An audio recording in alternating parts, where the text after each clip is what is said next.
Is it true that 50% of marriages end in divorce? It's actually a little over 50%. Yeah, it is. It's a frightening statistic when you hear it, because I've often said it actually creates the legal supposition that marriage is a negligent activity. You know, in the law, we have this idea of negligence and recklessness. So negligence is a failure to perceive a substantial but high likelihood of harm. And recklessness is a conscious disregard for a substantial and unjustifiable risk of harm. And you could make the argument that if something 50% or more of the time ends in pain and heartbreak, that it's actually reckless to do it. And, you know, I'm always vexed by the thought that how do we gauge the success of something? And so divorce is clearly a failure of marriage to sustain. But then you have to think, if over 50% of marriages end in divorce, how many people are unhappy with the decision they made to marry, but stay together for the children, or because they don't want to give away half their belongings? If you're conservative and say it's another 10%, maybe 20%, now we're talking about something that has a fail rate of 70% or so. That to me is just shocking. It's stunning. But the statistic that people don't talk about is that 86% of people who divorce are remarried within 5 years of their divorce, which to me actually speaks to the importance of marriage. That someone who's gone through this process, it's ended in a manner different than what they had hoped for, right? And they still, okay, let's try it again, you know? And what does that say about our need for that connection, how important it is to us as humans? So yeah, but the unfortunate news is that is a very high fail rate by any regard. Yeah, and I think most things, if you heard something had that fail rate, you'd probably not even try. Even remotely. Even with anything, right? So if someone said, hey, this investment has a 50% chance of failing or going wrong, you'd probably not consider it. Of course. Why do people still get married? I think probably for a number of reasons. I mean, one is it's assumed for many years that it's the right thing to do, which is in and of itself strange, because the supposition that one should marry in the face of those statistics is shocking. And even the fact that it's considered indelicate. Like if someone said to me, oh, Jim, I'm getting married, the proper response is, oh, congratulations, that's wonderful. But it would be perfectly reasonable to say, really, why? Why? Like, why are you doing that? Like, what is the problem to which marriage is a solution? What is the reason that this particular permutation of a personal, religious, and or legal relationship is important to you or to your soon-to-be spouse? But it would be considered terribly rude. I would never, in polite society, say to someone, why are you getting married? Because it just feels like such a pessimistic view of things. Yeah. But it isn't pessimistic if you look at the numbers. And I actually think it's an interesting thought exercise for people to have. You know, why am I getting married? What is the problem to which marriage is a solution? We look at any other technology in our life, you know, this mic stand, you know, the glass of water. And I can say, okay, the problem to which this is a solution is it would be awkward for me to hold a microphone in my hand, and we need to amplify our voices in some fashion. So you can answer the question pretty easily. But marriage, even asking the question is considered rude. Yeah, I've never thought about it like that. And I'm actually thinking about, as you're saying, it's fascinating that we've confused the emphasis on a wedding versus a marriage too. So right. You spend more time planning your wedding than you do preparing for a marriage. Well, I jokingly talk about the wedding industrial complex, you know, that it's a, you know, billions of dollars business. And of course, like, what about it wouldn't be appealing? I mean, weddings I love They're weddings. Beautiful. I do too. I get misty-eyed at weddings. So do I. Nothing about my job has made me the slightest bit less excited about a wedding. The idea of two people coming together and standing before family and friends and saying, I found my person. Yeah. Out of 8 billion, I found my person. Yeah. You know, how could you not get sentimental about that? It's such a beautiful thing. But you know, saying I do isn't saying I can. Like at best, it's saying I'll try. Oof. And we just don't say that out loud. And I think we might be poorer for it. I think it would be better if we had a more honest and realistic view of marriage, because there's nothing more fun than getting married, but being married is much more challenging. And we spend so much time in the excitement and the sort of pheromones of, you know, we're going to have this cake and we're going to have this, which, by the way, of course, it's so much fun. Like any event with cake I'll go to. But it really is something that we would do well to take the being married part from the beginning more seriously. Yeah, I've officiated a few weddings, and there's never been a time when I haven't not wanted to cry. Yeah. Like I'm trying to hold it together, and the only thing in my head is don't cry, don't cry. God bless you, you could do hold it together. It's so hard because I'm the same. I love love. I'm fully present. It's something that gets me right in my soul. You're cheering for them. Yeah, and I love hearing the speeches and the vows and but you know, written. I'll share a personal experience. My oldest son, Noah, got married a couple of weeks ago. Oh, wow. Congratulations. And wonderful. Why? Why? Exactly why. He has good health insurance. And they have they had good reasons. He's my son, so he's also a lawyer, so he's thought it through. And she's a lawyer, so. Yeah. But I knew I would be very moved by it. I'll let you in on a secret that I'm very sensitive. You know, for someone who's been described as the sociopath you want on your side in the courtroom, I think my superpower is that I'm extremely sensitive, and I'm very prone to tears, and I'm very prone to usually tears over things that move me. And my son and his now wife, I have to get used to saying that because his girlfriend for a long time, then it was fiance, and now it's wife. They wrote their own vows. And I fully expected that I would get teary-eyed during the ceremony. But when she was reading her vows to him, to hear someone talking about this little boy that I helped raise to a man, and saying, you know, you're the strongest man I know. Like, you make me feel so safe. Like, I could not, tears pouring down my face because it was just it felt like a finish line of sorts. It felt like, oh, okay, like that's the man. She sees that man. Like, I know I don't see my own kids clearly. Nobody does. We all think they're the most beautiful, handsome, wonderful. But to have this really intelligent young woman, you know, looking at my son and saying, like, you're a hero to me, was one of the most powerful emotional moments in my life. And I found myself, as I do at every wedding, just cheering for them, just hoping they'll defy every statistic and every odd, and they'll keep the feeling they have at that moment. Yeah. And at the same time, it's that paradox, isn't it? Because I think I got married 9 years ago and still with my wife, and we've been together for 12 years. Lovely. And now I look back and I think to myself, I didn't know. No. I didn't have a clue. How could you? What I was saying. Yeah. Like, I said I loved my wife that day, and that I believed that, you know, we were meant for each other and everything. And I had no clue. Yeah. Like, the last 9 years have been so much more illuminating about a commitment I made. Yeah. And it's almost like I made a commitment with far less information, far less insight, far less growth. Yeah.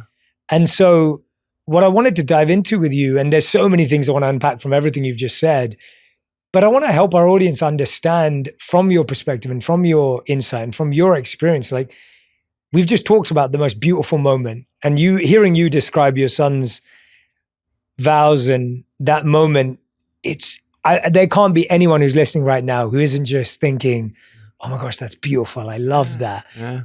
And then you're someone who's seen countless couples break apart, get divorced. My day job is facilitating the demise of unhappy marriages. Yeah. And I've done it for 25 years at the highest level. And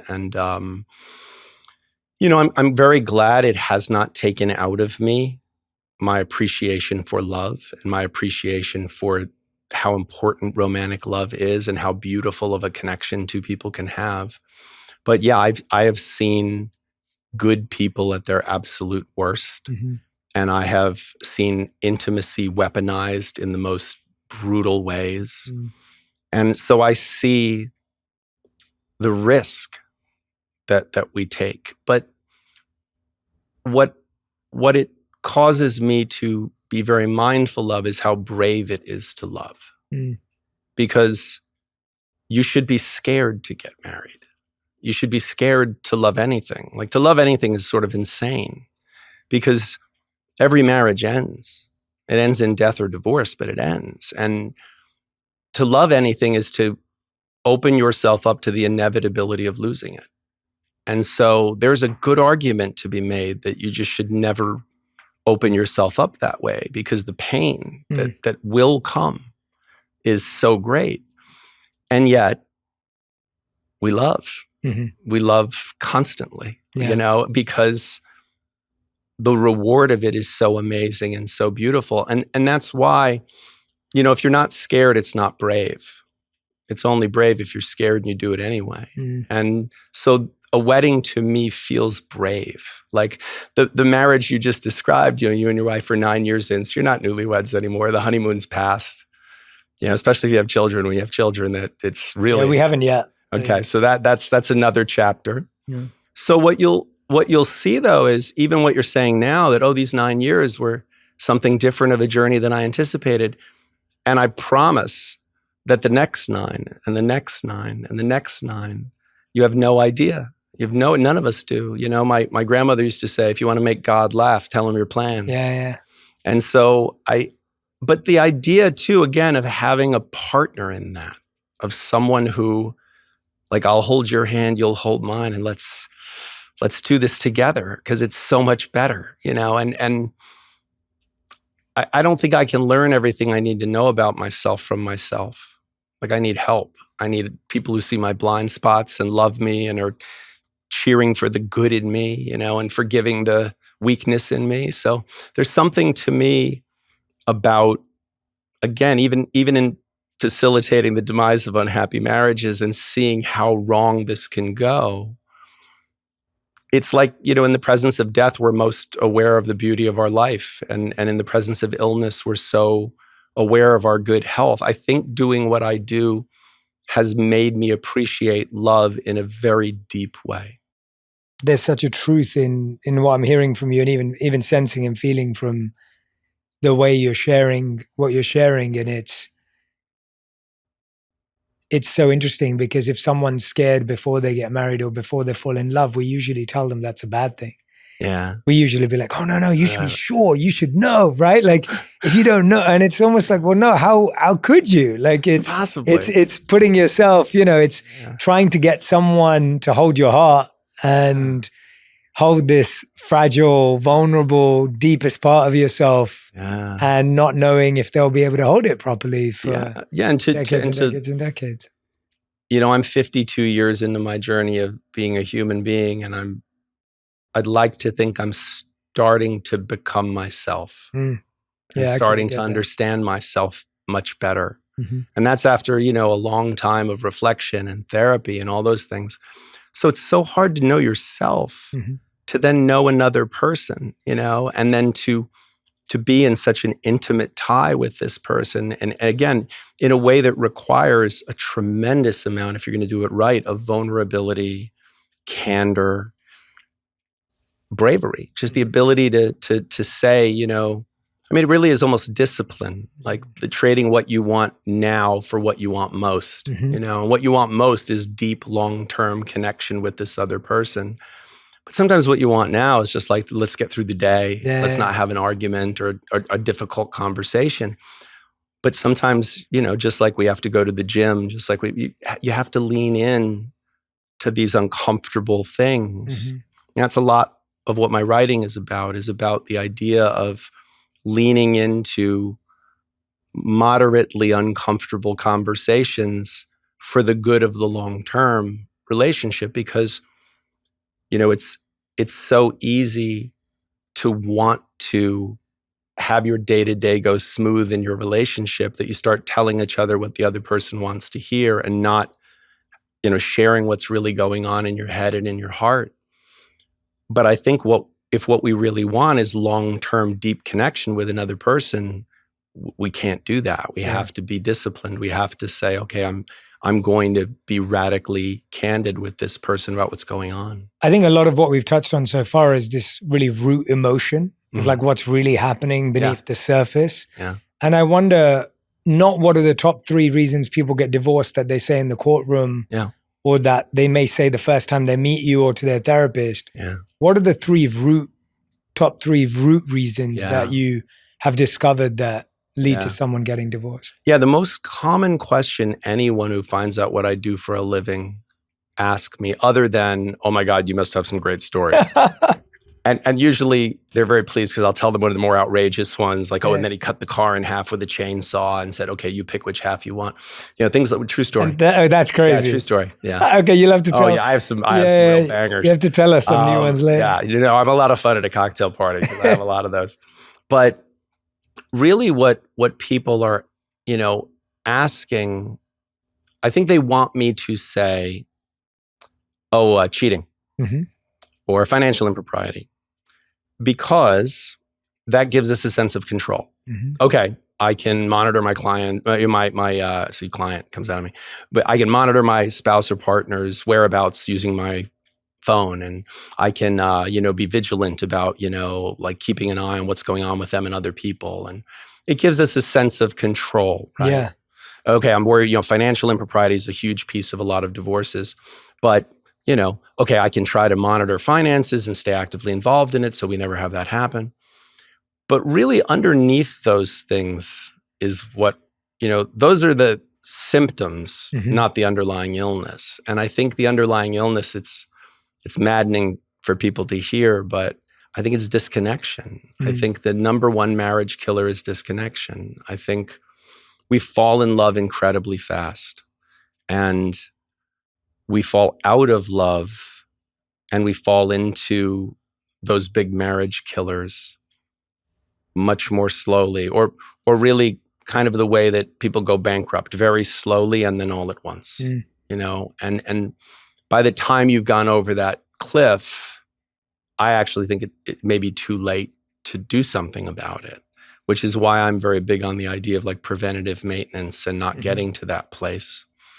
But I think disconnection from your partner, from yourself, from your true self, I think I've been representing people in court for 25 years in divorces, and I think the most dangerous lies we tell are the ones we tell ourselves about what's making us happy, what's not, what's important to us and what isn't, how we've changed and how we've stayed the same, how our partner has changed and how we feel about it.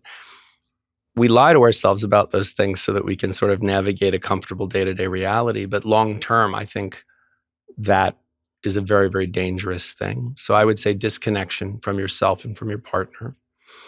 I would also say that the biggest marriage killer is we stop seeing our partner and we stop making them feel seen, because I think we become blind to the things we see most often. Whoever discovered water, it wasn't a fish. Like I have a couch that I've had for, I think probably 20 years. I couldn't tell you what color it is because I sit on it every day at some point, but I've just become blind to it because it's just there. It's the couch. It's always there. If I got a new one, then I would probably be very mindful of it. But I think it's the same thing. In a long-term relationship, there's a temptation to say, I found it. I found this person. We did the thing. We're wearing the rings. We connected to each other. We're good. Like, I don't have to worry about that anymore. I can worry about all the 1,000 other natural shocks the flesh is heir to, And in fact, like this connection is so important that, when you think about when you're dating someone, you feel interested and you feel interesting. And those are both equally intoxicating. Yeah. Like it's lovely to sort of dive into someone. Like, this is our first conversation. It's exciting for us. Like, we're kind of a mystery to each other. And, we know a little about each other enough that we're interested. But we want to know more, Yeah. you know? And when you feel interesting, like it's lovely. It's lovely to have someone say like, oh, and then what did you do? And where did you grow up? And, you know, like it makes you feel sort of, oh yeah, I guess I joke because every summer we have law student interns who come to the firm for a couple months and share their talents with us. And I always feel so proud to be a lawyer when they're around because it's something they aspire to so much. And, you know, it's been my day job for so long that I sometimes forget like, oh yeah, like there was a time where the only thing in the world I wanted was like everything I did was I want to be able to someday walk into a courtroom and say, James J. Sexton for the plaintiff, you know, and then I do it. I've done it so many thousands of times that it's really easy to forget that what a privilege that is, what a goal it was, and I achieved it. And when you're around people that are chasing that same dream, you say, oh yeah, I forgot. And I think it's the same phenomenon in marriage. Like there was a time where all of us went, I just want to find someone. Like I want to find my someone. I want to find someone who loves me and sees me, and I'll love them and they'll receive my love. And then you have it and you just kind of, okay, I got that now and I'll move on to other things. And so I think when you feel, you know, I always say about New York City that there's a kind of loneliness in New York City that I don't see in a lot of other cities because you're so surrounded by people and yet you feel very alone sometimes because everyone's sort of, you know, in their lane and, you know, it's a city where, you know, someone can just fall down in front of you and people just keep moving, you know, and it's so odd to be surrounded. Like when you're home by yourself, if you feel lonely, it seems situationally appropriate. But if you're sitting in a room with hundreds of people and feel incredibly lonely, that's a very different kind of loneliness. I think when you are with the person who's supposed to be your deepest connection and you feel lonely and alone, that's a very unique brand of misery. So I think a lot of that comes from not feeling seen anymore. And I think that's something that kills marriages in a real way. Yeah. I like those two. And I appreciate those answers so much more than the surface answers of, and we will talk about cheating and we will talk about money at some point, but I much prefer the disconnection and the lack of being seen as points of contention, because I think you're spot on, because when you didn't wash the dishes, someone felt like you didn't see them.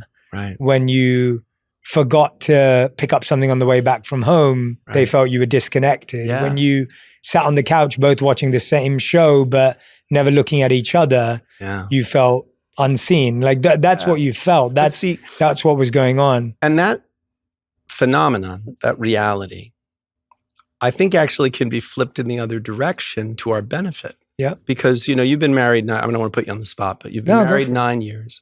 I'm willing to bet that if your wife was here and I said to her, when do you feel most loved by Jay? Like, tell me some moments, tell me some things he does that makes you feel loved. I bet there's some answers you would know, like he listens to me, when he cares for our family member, whatever. But I bet there'd be some that you go, really? That? Like, that? That little thing? Like that to me is such a beautiful expression of like what a mystery it is, you know, but there is something about these little gestures. Like you gave the example of like the dishes in the sink, and that's like a death by 1,000 paper cuts. It's this little thing that's like, I don't care enough about you to do this, and I don't value your time enough. Like it can feel that way.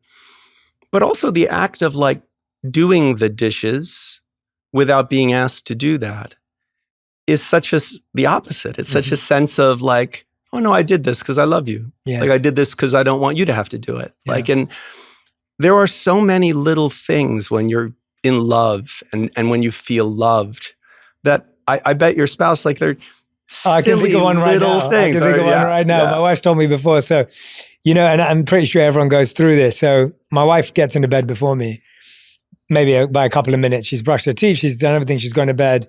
I'm just about to get in bed, and she's like, "Can you get me some water?"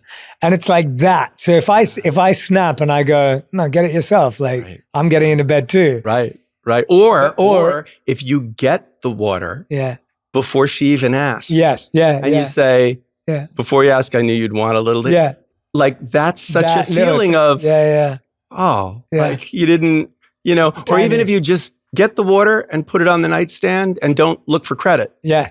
And you just do it. And, I had a client, I talk about it in the book, who I was talking to her after we'd been many miles together. It was a very ugly divorce.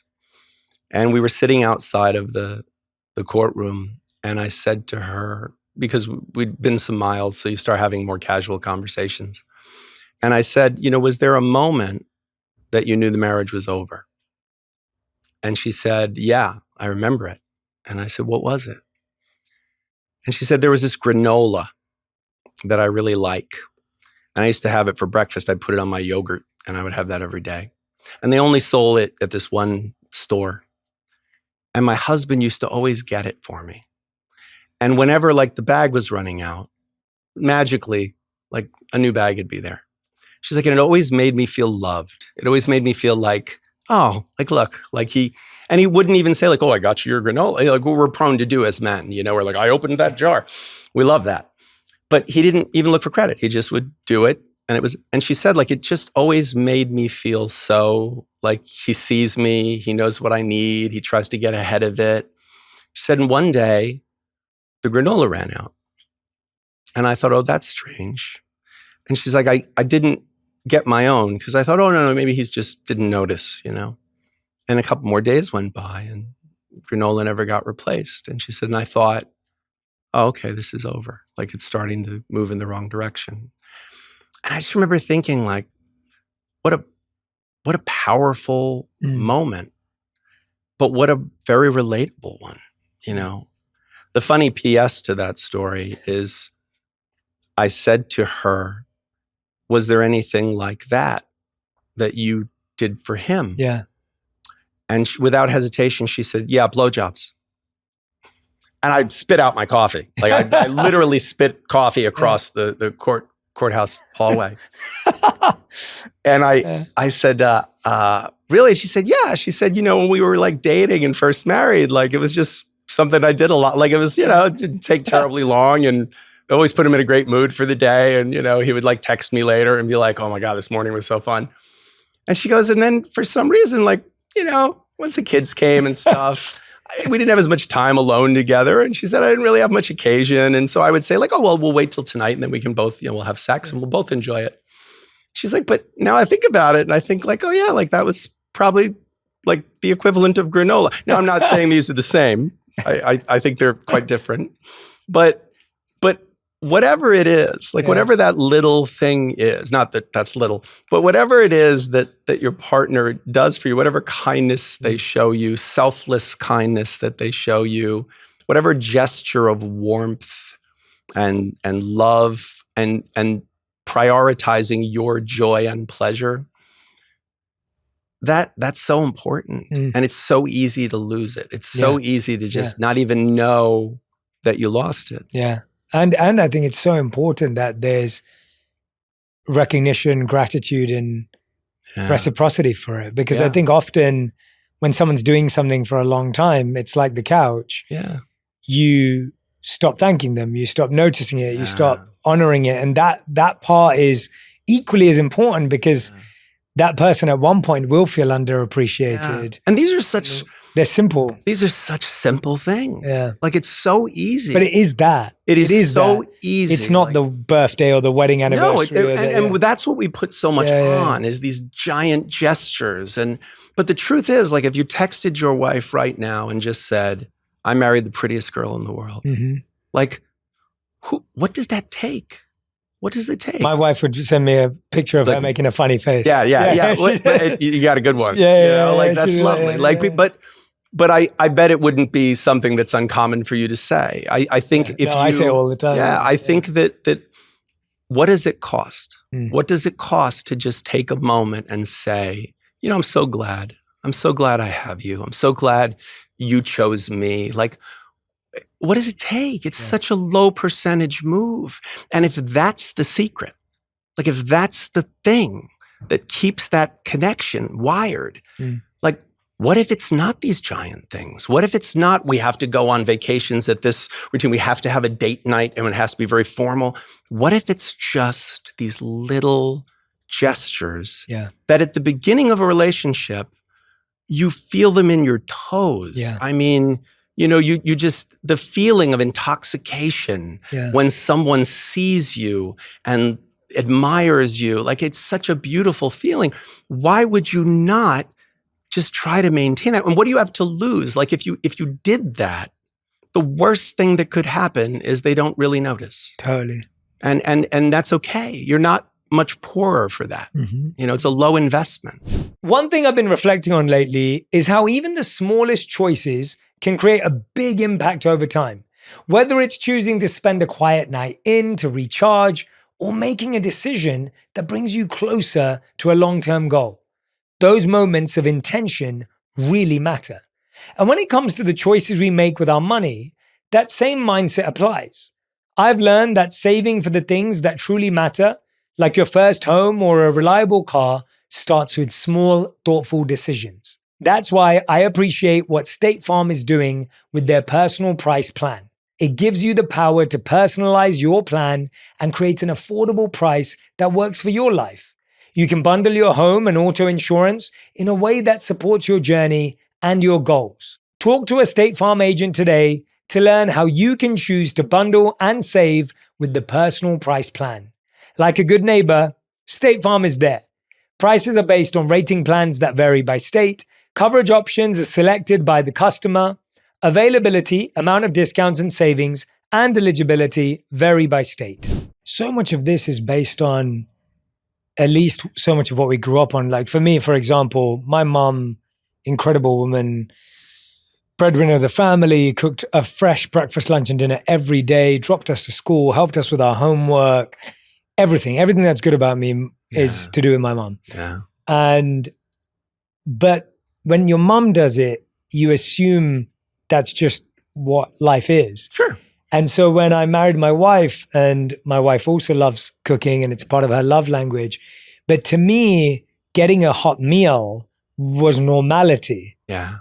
And so even though my wife showed it as a way of showing love, because I had it from my mom as like a base level expectation. Oh, you're the fish in the water. You just not know. Yeah, you just don't see it. Yeah. And it took me a moment when I would actually watch my wife cook. And then not only did my appreciation for my wife change, my appreciation for my mother changed, realizing what it took to do that for all those years. But it's almost like— And what a gift that is. What a gift. Like what a gift that loving your wife helped you love your mother in a different way. Like that's what I mean when I say like this transformative power of love is that, I remember when my sons were first born, my admiration for my then wife was so like, because she wasn't just this woman I had dated in college or this woman I had married. She was but you're like a mom, and you love this little organism the same amount that I do. And like, so you do like have so many occasions to deepen your connection to this other person, which deepens your connection to these other people, in your life. But I think that we certainly, and I have to say, when you were talking about, growing up in a home where mom, made these lovely meals, and then to be married to a woman who does the same. And so to you, this is sort of, normal. You can take it for granted. Right. You can easily take it for granted.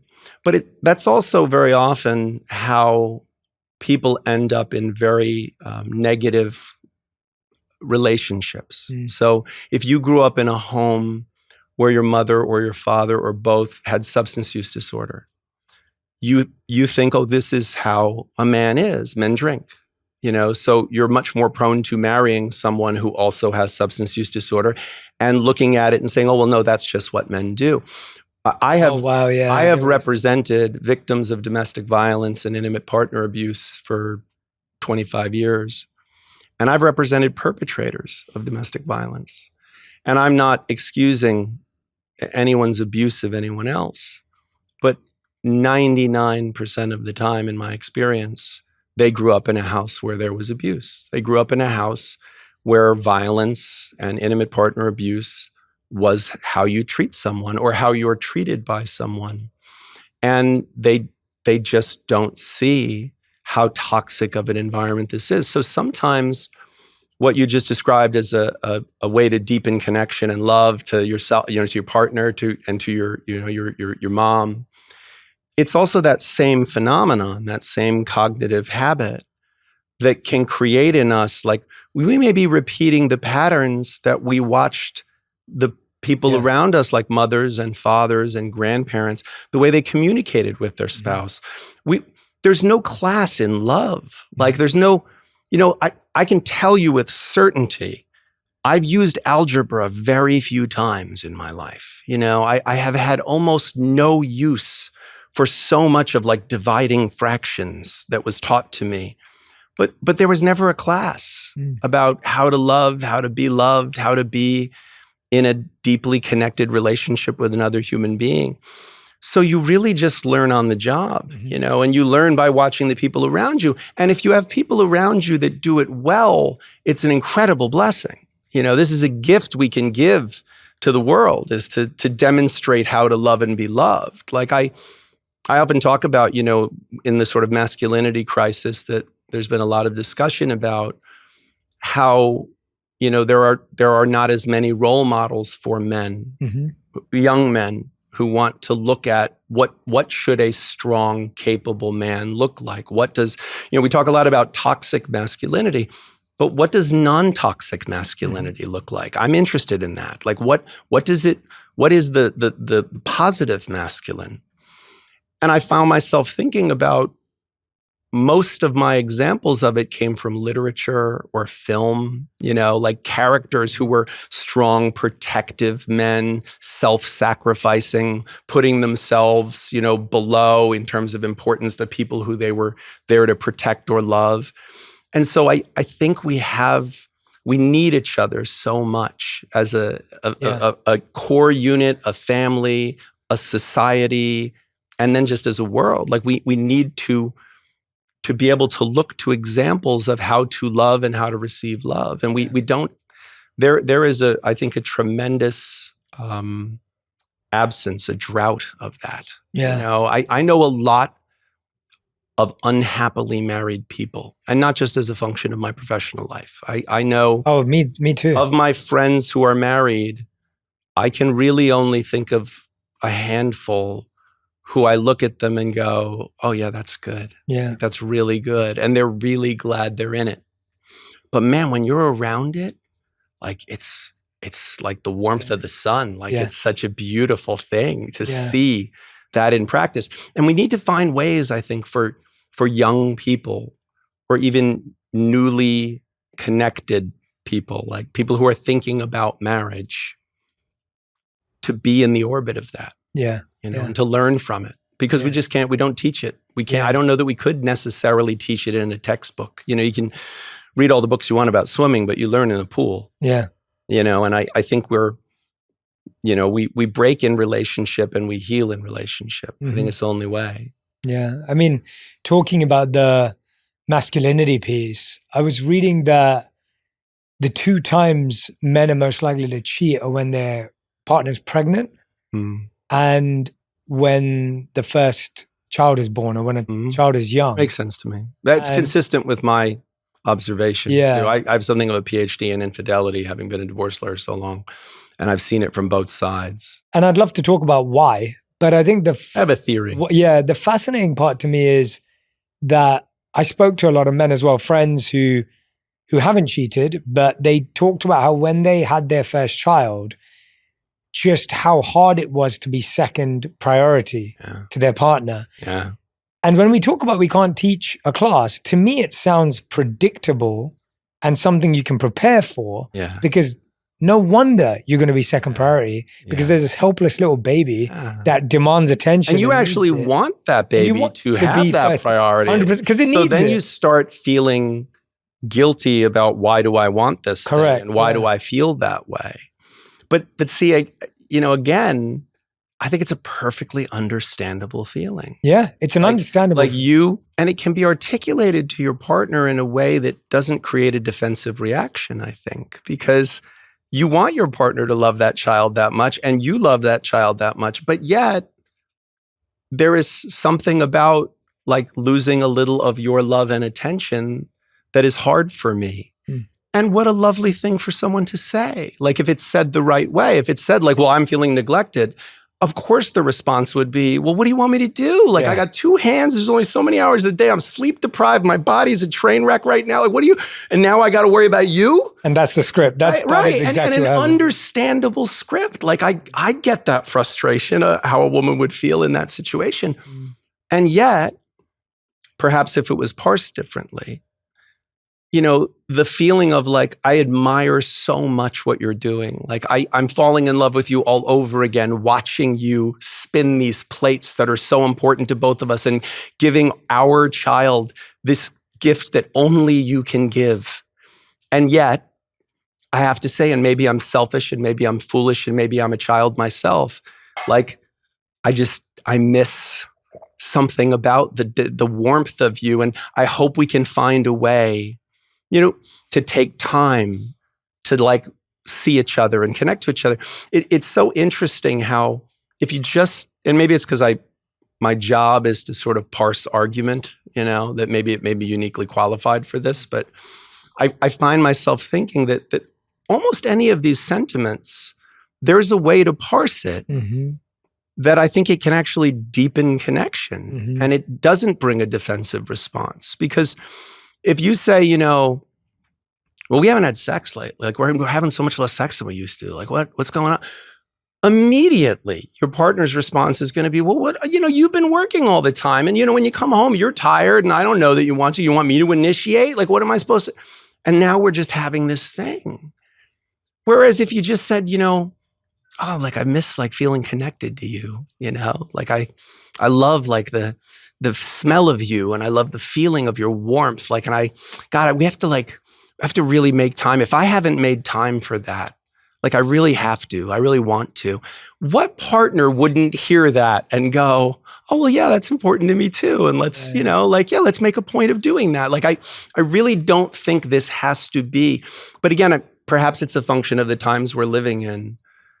We're so hyper-partisan all the time and we're so on the defensive all the time from everything and everyone, that perhaps we're just not approaching those interactions the right way. And I'd like to think that those same phenomenon can be spun in a direction that can reverse that. Yeah, it's almost like we only know how to share our emotions through a negative lens. Right. i.e. we're not doing this enough. Right. We used to do this. Where's this gone? Right. And all that language is looking at the gap, the scarcity, the missed opportunity. Whereas what you just said was, hey, I'd love to connect again, or hey, I'd love to, make some time for this again. Yeah, or, and remember when we Yeah. Like, wasn't that so, God, I was thinking about it the other day, that we went for that walk and how nice it was. Yeah, it's a positive thing to move towards. Right, and now we're there again. One of my favorite phenomenon is, we've all been to like a dinner where there's a couple of couples. And one of them, you're just like, man, there was some kind of fight on the way here. Yeah. Like they just got that, there's this energy between them of like, terse, and you're like, I hope they're not like this all the time, but it might've just been on the ride over. And if I found as an experiment is if you say to that couple, so how did the two of you meet? Yeah. There's a softening that happens very quickly because all of a sudden in telling the story, they're transported back to, oh, well, I was here and she was in the dorm and we met and we were on there. And they're remembering, they're remembering viscerally, that connection. And I think if we use that in our current relationships to, instead of saying, hey, we're not, like you said, focusing on the gap. Yeah. Instead, bringing us back to, you remember when we did this? God, that was so fun. I remember that so much. Or, I stumbled on this picture on my phone. Apple just suggested this one for me. Look, remember that? Yeah. And you go, yeah, we should, we have to make time to do that again. Yeah. Who wouldn't? Who wouldn't go, oh yeah, that was really nice, And then even if there is some resistance, even if the person says, well, we can't really afford to go there again right now, or, oh, it's everything going on at work right now, such a bad time.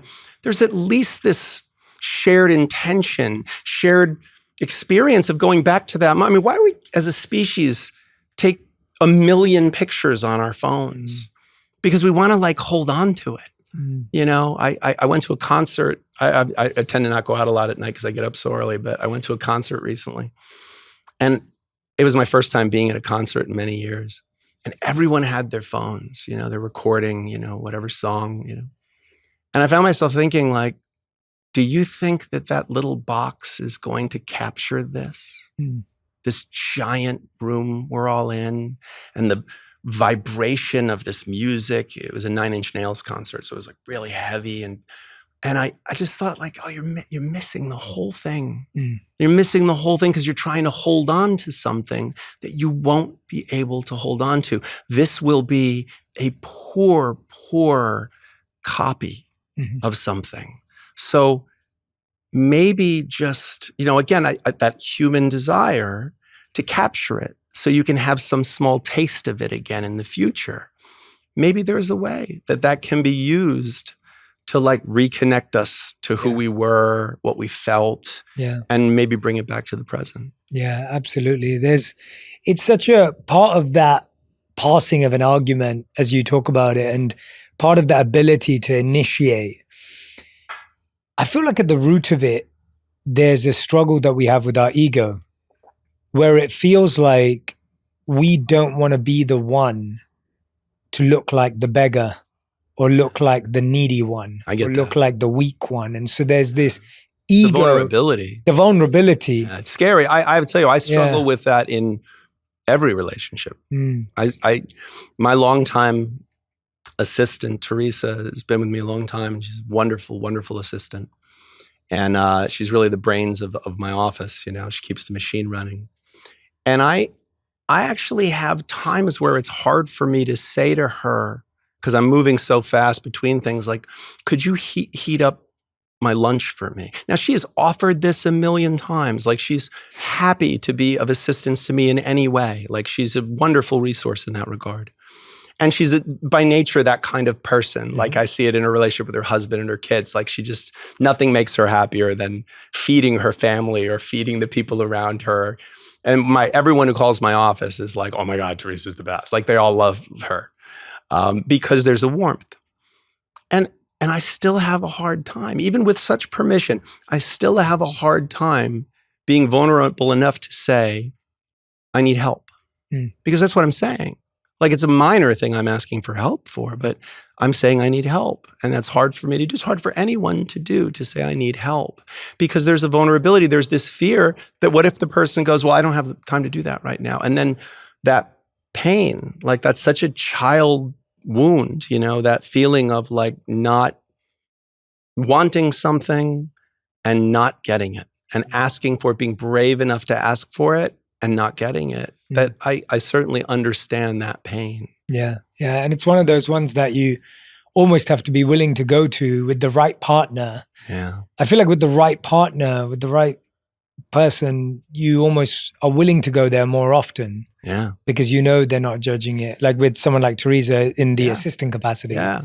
But I think you fix that by the step of trying. Because every time you are vulnerable in that way and the person shows up, that becomes a less terrifying and a deeper intimacy, I think, like a deeper connection. Yeah. And so to give that example, when I've allowed myself to say, like, I'm sorry, I'm going a million miles an hour. Is there any way you could just like heat up my lunch? And she goes, of course. Oh my God, of course.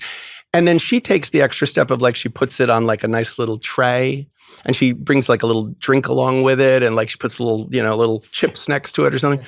And then I feel so loved, like legitimately loved. I feel legitimately seen. I feel like not only did you give me what I asked you for, but you gave me like more. And that is just one example of like a relationship that, you know, and of course then I feel that way now about her. Like if she ever says like, oh, I need some time off for this, I'm always, of course, because she always shows up for me. I always try to show up for her. I want to reciprocate that.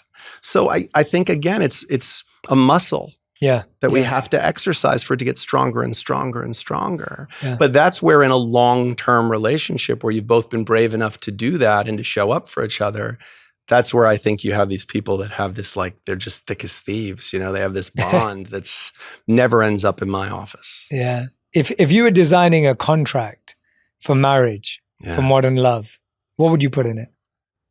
Oh, wow. I'm a lawyer, so we tend to be verbose in our contracts. But I would put specific behaviors. I would put a mandatory weekly check-in, Mm-hmm. and I would even create a structure for it. I would say that every week I want to share with you, and I want you to share with me something I did this week that made you feel loved. Mm-hmm. And then I want you to share with me something that made you feel less loved or less seen, or where I got it wrong. Like, I want you to tell me where I got it wrong, bravely. And then maybe praise sandwich. Tell me something I can do for you this week that would make you feel loved, that you think might make you feel loved, or that might be, because I want to be good at this job. Yeah. Like, I want to be good at this job. And it's a job. Mm-hmm. Like, loving another person it's a career. Mm-hmm. You know, it's a vocation. And I think you have to be brave enough to talk about those things. And so I would put that in a contract. I think that's not a hard thing to do. I like that. Doesn't cost anything. And I think that it wouldn't take a lot of time necessarily. And it would stave off a tremendous amount of things. I would also commit to or pledge to hear the things that we say to each other as coming from a place of love and connection. You know, even when we say something the other person might not want to hear, that it's coming from a desire to protect the bond. So I would say that is a very worthwhile and worthy pursuit, to say, look, we've decided we want this particular permutation of relationship. You know, love is loaned. It's not permanently gifted. Mm-hmm. And so if we want to protect and preserve it, I think saying to each other that we have to have this unflinching ability to kind of hit send now, like say to the person, like, hey, you know, this thing's little and I never want it to get big. But then you also have to be willing to hear that as coming from a place not of you're doing it wrong, but from a place of I want this to stay wonderful. This is important to me, you know? And I think if those provisions could be complied with, I think that would be very helpful to people. I also think, again, you know, in romantic relationships, and you know, this is, I think, part of the reason why cheating becomes such an issue. You know, sex is the glue.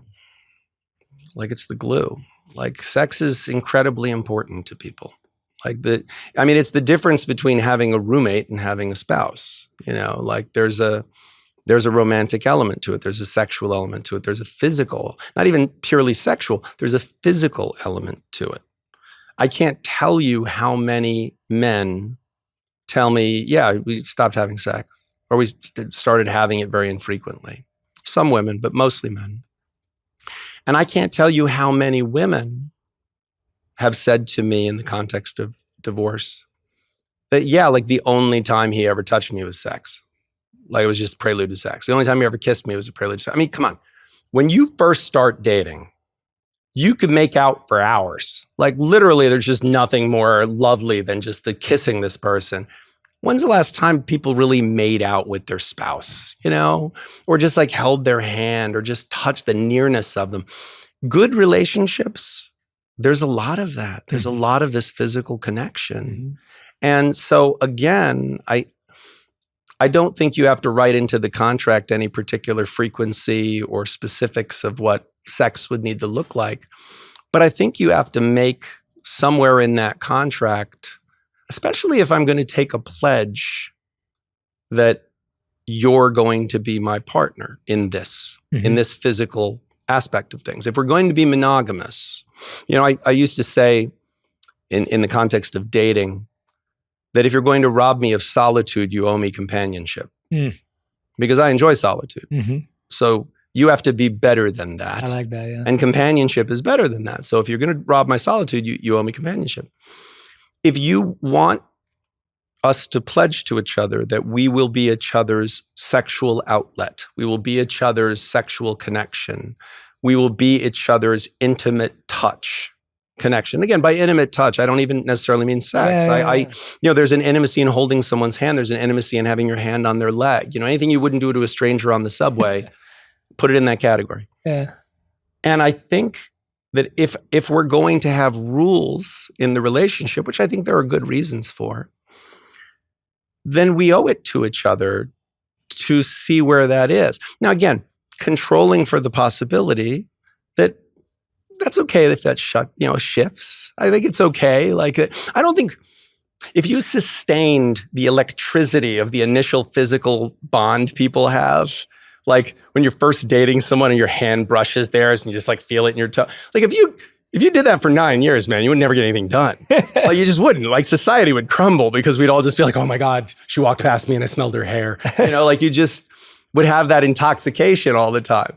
But let's not throw the baby out with the bathwater. Let's remember that there is some importance to this. It's what makes that relationship a unique and special relationship. And I think it's very easy for people to find surrogate activities, whether it's pornography, whether it's, infidelity, whether that's with a person who's a sex worker, whether that's in the context of an affair, even whether that's in the context of an emotional affair versus a physical affair. I think it's all about starting to say, okay, I'm not getting what I need in this relationship anymore. And it's going to be hard to have that conversation. So I'll just have this little thing instead. I can't have a meal right now, so I'll just have a little snack bar. Yeah. But if that becomes the staple of your diet, I see this a lot with men in pornography, and I hear from a lot of my female clients that say he started being much more into porn. And I think that is a surrogate activity for a very real need in all of us that for whatever reason is no longer being met because, again, we're no longer the perfect thing we were. Perfect is the enemy of good, And so I think we have to be conscious and communicative about when the physical aspects of our relationship are changing. And again, in a non-defense invoking manner. Yeah. So you don't say, why don't you ever hold my hand anymore? The last thing I want to do is hold your hand. You say. Yeah. Whereas if you just grab my hand and just go I just want to hold your hand for a minute. Yeah. Who wouldn't go, oh, okay. Yeah, that's nice, Yeah, and that's why you say that cheating is actually a symptom, not a root. Yeah. You don't believe that it's the reason marriages end, and you don't believe it's the root of the issue. It's actually because there's a disconnection. Yes, I have a very high degree of confidence in that. I think I spend a lot of time with the cheated and the cheated on, or the cheater and the cheated on. I spend a lot of time with every permutation of infidelity. And I've talked to people in very candid ways about their affairs, men and women. And there's an emptiness and a sadness in people that have gone that route. Sometimes it's surprising because they will say, yeah, this had nothing to do with my wife. This had to do with me, and how I felt. It wasn't her. She was loved. I've always loved her. I still love her. I just needed this, And they didn't really see, in that moment, they weren't thinking about their commitment. They thought, well, this has nothing to do with that. This is just a human need, I'm hungry, so I'm going to eat. And again, these are powerful forces in us, the desire for sex, the desire for food, the desire for, these are basic core human things, So I think infidelity is something that is a function of disconnection and a function of how fraught the conversation is with your partner about desire and how it changed.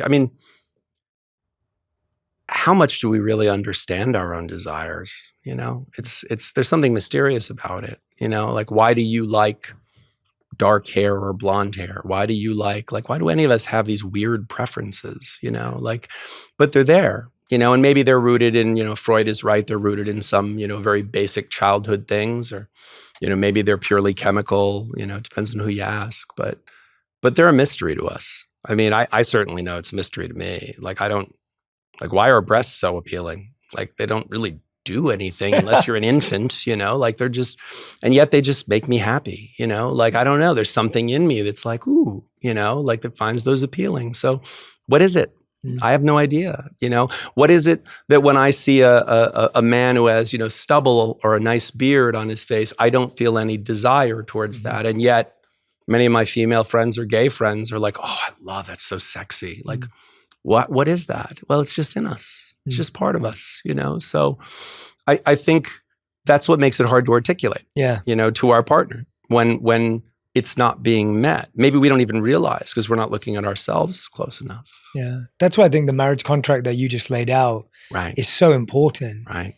Because it's so, and also a big part of it is a lack of understanding of men and women. Like when you said a few moments ago, you were just like, you know, people have desires. We have a desire to eat. Like, you know, it's the same thing. It's like, as a man, that makes a lot of sense in our brain. Yeah. And the compartmentalization also makes a lot of sense. Like I've always said when I'm talking to my friends who are girls who are having trouble in dating, and I'll be like, yeah, he sees this as this and he sees this as that. Like, they're not connected, but I'm a man, that makes sense. And it's almost like we have such a limited understanding, and I'm not saying it's only gender-based. Of course. But there's such a limited understanding of how the human brain and mind work, because someone's saying, well, no, I put the commitment above my desire because the commitment's more important. And the other person goes, well, yeah, I just let my desire slip above the commitment. Right. But you can have both. Yeah.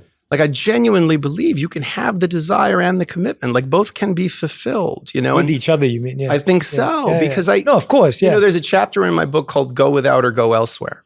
Yeah. And that essentially says that most people, if they're unwilling to actively communicate with themselves and with their partner about what's going on with their desire sexually, then you have two choices and they both suck. Yeah. Go without or go elsewhere. Nobody wants to go without. And going elsewhere is a very fraught terrain. But it's not surprising to me that the conversation about this has become so challenging. Because we live in a society that rightfully made some big, big changes in the last 50 years to what does it mean to be a man? What does it mean to be a woman, right? Like that is fraught terrain still, right? Growing up, you know, men in my generation, you know, you were either Richard Simmons or Clint Eastwood. Those were your two choices. Like, you either were, you know, very stoic and or you were gay. That was what the two choices were. Or you were effete, you know. And now, thankfully, one of the beautiful changes that I think has happened in society is we recognize that all of us have, if you want to call it, the masculine and the feminine in us. We all have varying ratios of it. And we've changed what it means to be a man and to be a woman. But we've kind of treated dandruff with decapitation, because we've said, hey, these fixed models of what is a man and what is a woman and how do men behave and how do women behave and what is a man's natural tendency, what is a woman's natural tendency, we realized those were prisons and those were creating unequal and unjust outcomes. So I applaud that we've taken this step to go, all right, but not all men. Okay, but not all women are that way.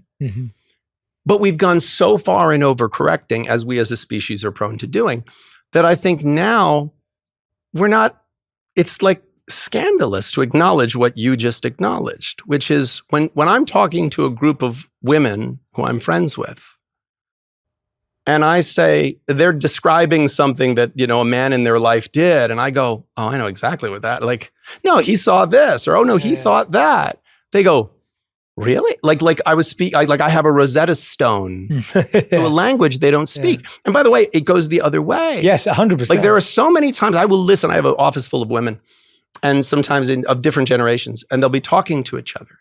And it's a small office, so I can hear their conversation. And sometimes I feel like I'm like Margaret Mead observing like the too. Yanomamo, you know, like I'm just like a cultural anthropologist who's been dropped into a different planet, you know, because they're talking about like, one of them said something the other day about, she was describing a date she went out on. She said, oh, he did that thing where like when I got up from the table, he kind of went to get up, but then didn't know if he should get up or not, you know. And the other young woman goes, oh, I love that. You know, and I thought, that is the weirdest. And yet I get it, you know, like, because it was like a vulnerability and also a sense of chivalry, but also a sense of like being self-conscious. And I thought, like, God, if you said to a guy, you know, I'm going to be your new dating coach. I'm going to be a new pickup artist guy, you know, like maybe this is my next career, you know, and you point out these strange little things. You know, but to do that, we have to acknowledge that, you know, there are limits to our understanding of the opposite sex, and that there is some difference between us. Again, hormonal, biological on a very basic level. Yeah. And, you know, I think even men's experience of sex, I observe as a man and as friends of many men, it's like much more reductionist and simple. Like we're very like, basic. You know, it's like eating. Like it's like, oh, this is great. Yeah, like unloaded the gun. You know, we're good. Whereas like women, in my experience and observation, it's like, well, what feels good like one day, 2 days later doesn't feel as good. And again, some of that is probably hormones, and some of that is. But I think like learning to navigate a relationship, perhaps same-sex marriages have less of a fraught relationship with that because you understand each other's perhaps biology in a different way. But I think opposite, you know, heterosexual relationships, we are really trying to navigate a creature that has some distinct differences from us physically and hormonally. And I think without good communication, how are you supposed to learn that language? Yeah. I find that, don't you hear a lot, I'm sure you hear this a lot as well, where like, after a while, he just didn't want to communicate. Or like they just didn't want to communicate. Where like what you're suggesting is still part of a healthy relationship dynamic where you can initiate something, and even if it's not met immediately, there's a certain point at which there's a conversation. But it wasn't on the first date. Yeah. Like it wasn't on the first date. Like see that's the thing that I think makes marriage such an interesting entry point for a conversation about love. Because I don't know that the two correlate. Agreed, yeah. And I certainly don't think there's causation. I don't think marriage makes you really love each other more deeply or more likely to be fidelitous. I don't think it does that at all. No. It may have the opposite effect in some ways. But what it does give us is an entry point into, we were at some point so enamored with each other that we said, out of the 8 billion options, I'm picking you. I mean, that is a gigantic, like I live in New York City. There's a lot of restaurants. Sometimes I am paralyzed by the number of choices. When I go, okay, I'm going to order something, there's so many options, all within 3 blocks of my apartment. 8 billion options. And you chose this person and they chose you. So at some point, there is this abundance of goodwill, this abundance of connection. And when I wrote the book, it really wasn't meant for people who were in crisis. It was really meant for people who were not. Yeah. It was meant to be a wedding gift. It was meant to be something you give to an engaged couple, to say, it's like you just got the new car. Here's how you maintain it so that it stays, because this is a car you're going to drive for the rest of your life. So don't you want to take care of it? If I said to you, you're going to have one car for the rest of your life, you would change the oil. Absolutely. You would check the tire. You would do routine preventative maintenance because this is the only car I'm ever going to have. And if it starts to fall apart, it's the only car I have and I don't want to walk everywhere. So I am going to take very good care of this. And so I think leveraging, like, when you say, people say, and I hear it all the time, you're absolutely correct, like, hey, just stop talking to me. Is that a function of the fact that the way we were communicating wasn't productive? It made this person feel defensive. It made them shut down. Like, because at some point you were still connecting.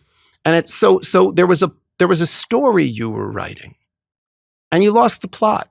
And that's okay. Like, I love to read and I read at night. It's sort of like my brain's signal to go to sleep. And I have to tell you, so many times I'm reading and I'm tired and I'm in bed and I realize I don't remember what the last several paragraphs were. Yeah. So I have to sort of stop and go, okay, let me go back. Let me go back to where I lost the plot. Mm-hmm. That's what I would say, is that if you're at a place in your relationship where unfortunately one or both of you are not communicating anymore, I don't think the answer is keep going in that direction. I think the answer is, where did we lose the plot? And then I think there are some ways to try to correct back to it. You won't be surprised to hear that when people tell you the story of their life, they're usually the hero. Yeah. And so when people come into my office and they tell me the story of their marriage. It's always. David Byrne in the Talking Heads said, facts all come with points of view and facts don't do what I want them to. Yeah. And I think that my career has been a real example of that. Totally. Because you do, it's actually how I know I'm probably going to get along with the client. Yes. Is if when they tell the story of their marriage, they're neither the hero nor the villain. Yes. Like if I said to you, tell me about your marriage. Yeah. And you said, here's the things I think I do right. Yeah. And here's the things I could get better at. Yeah. And here's the things I'm abysmally bad at and I'd like to get better. We're in a good place. Yeah, exactly. We're in a good place. But that's not happening when you go to get a divorce. That's the point. It's like, when you go to get a divorce, it's usually, I've got a halo, they've got horns. Yeah, of course. Yeah. Let's get after it. Yeah, of course. Because you want to get someone on side.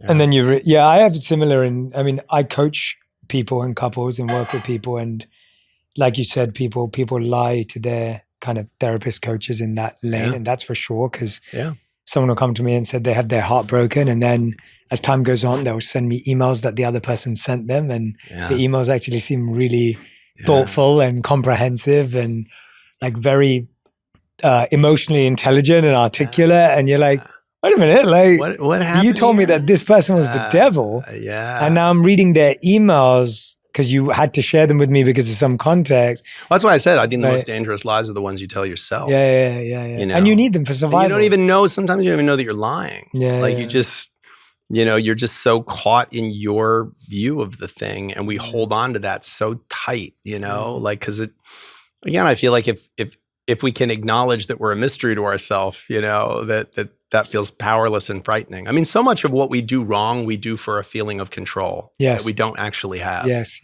I think that might be the secret, is to like learn how to find, there's a axiom that if you don't learn how to find joy in the snow, you'll have less joy in your life in precisely the same amount of snow. Yeah.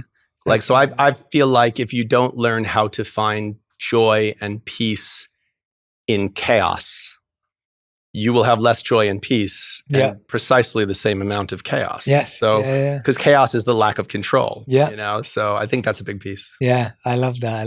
Yes. I learned a lot of similar lessons in the monastery when I'm totally digressing, but we're on this 2 to 3 day train journey in India from north to south, 48 hours roughly, with a bunch of stops. It's a long journey and the toilets are so dirty in India. I don't know if you've ever been. It's like the toilet on a public train in India is like walking into a sewage system. Yeah. And so I decided I'm going to fast for 3 days. Like I'm not going to eat because I can't. I don't want to use the bathroom. I don't want to be in that position. Yeah. And I'm getting off at the stops to meditate because the train, a public train in coach is like. Yeah, your bodies, right? There's like no, like, and I meant to have a bunk, but I have my seat because everyone's sitting next to me. There's people sitting on the floor, lying down on the floor. They've got their cycle, they've got their tires, they've got everything. So I get off at the stops to meditate. And then my teacher goes to me after a while, he goes, what are you up to? And I go, my monk teacher. And I go, he goes, what are you doing? And I go, oh, well, I'm getting off, finding a quiet spot, meditating because it's a long haul. And it's like 10, 20 minutes. And then I jump back on the train when I hear the train's about to take off. And he goes, do you think life's going to be like the chaotic train? Right. Or do you think it's going to be like the peaceful stop? Right. And I was like, oh, I get it. Oh, Like, and he was just like, learn to meditate on the train. He was Plays like, the teacher. yeah, and it's your point. It's the same thing. It's like learn to meditate on the train. Like, But I think there's learn to find value the joy in the also, snow. like in the context of what we're talking about. Yeah. Because it's very funny to me when people say, you know, we've been having some rough patches in our marriage, so we're going to go on vacation together. And I think there's value in that because we're going to give each other our undivided attention. Yeah. But I don't think it's like why those TV shows like The Bachelor and things like that. Like, it's not hard to feel in love with someone when you're on a beautiful, idyllic setting and you have nothing to do all day except sort of love on each other. Yeah. Like with in bikinis and shorts. Like the hard part is in the midst of all of the day-to-day, how do we maintain connection? Yeah. Like how do we find peace in the storm? Yeah. Because life is constantly going to be the packed train and the storm and the chaos. So how do we maintain that depth of connection? Yeah. Because by the way, that's when we need it. Like when you need serenity that comes from meditation is not when you're sitting by the idyllic, beautiful stream in the peace and quiet. That is by definition going to be a peaceful, serene moment. Yeah. Like you need to find that in the chaos of the day-to-day and you need to find it on the packed train. So yeah, I mean, how do you learn to do it except to do it? Yeah, absolutely. Yeah. Should everyone get a prenup? Yes. Well, I'll actually take a different approach to that. Everyone has a prenup. You have a prenup. Everyone has a prenup. It's either one that's written by the government or it's one that's written by you and the person who you allege you love more than the other 8 billion other options. But because what is a prenup? A prenup is a contract where two people agree to specific rules that will apply to their marriage if it ends in something other than death. It's a weird way to parse it, but it's completely 100% accurate. So all marriages end, death or divorce. You hope yours ends in death. That's a weird thing to say, but it is. You hope it ends in death till death do us part. But if it doesn't, there's a rule set that will apply. Who should write that rule set? Whether you're on the left or the right or the unhappy middle right now, we can all agree that the government, there's some issues. Whatever government we're talking about. Like every country, everyone goes, there's some things I don't. Anyone who's ever been to the DMV, I've never walked into the DMV and thought, these people should be in charge of everything. This is great. This is the best and brightest minds working in the most efficient manner possible. I should let them make the rules that govern my marriage. So if you don't have a prenup, what you're saying is I trust the government, present and future. A government I haven't even seen yet. Because instead of writing this contract with my partner and amending it from time to time, if we'd like, changing it as our circumstances change, I'm going to trust that the rule set that will be in effect at a time in the future, uncertain, that will be a rule set that is best for me.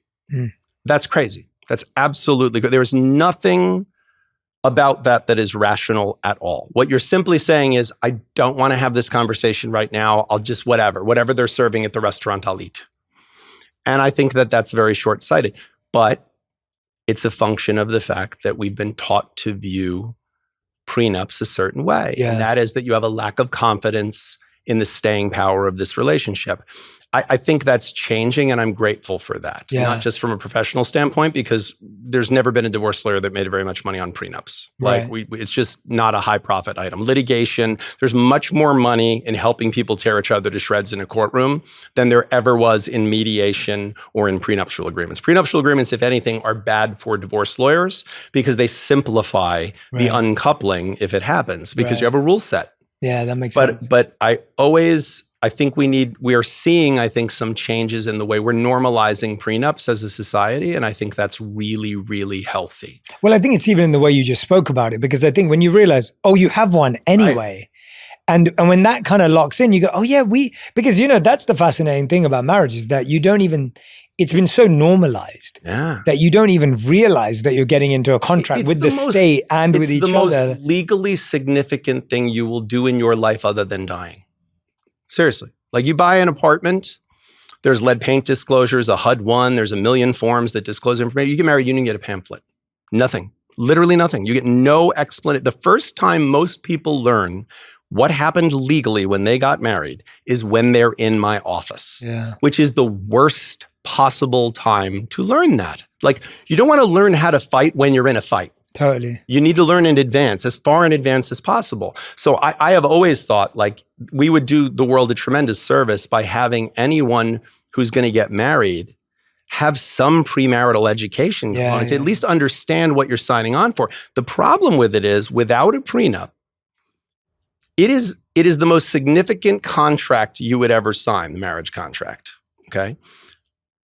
But it can be changed without your consent and without your knowledge by the government in giant ways. And unlike other contracts, like if I had a contract to, like, what's a contract most of us do? Like an apartment, a lease. A lease is a contract. So I'm going to rent this. I'm going to give you money. You're going to let me stay in this apartment. Totally fair contract. If one day you as a landlord come in and say, I know we have that contract. You're going to be in a different apartment. It's much smaller and smells. Yeah. Then what do I say? Okay, well, then no, you're breaking the lease. So now I'm not going to pay you. That's fair. That's not how it works in the marriage contract.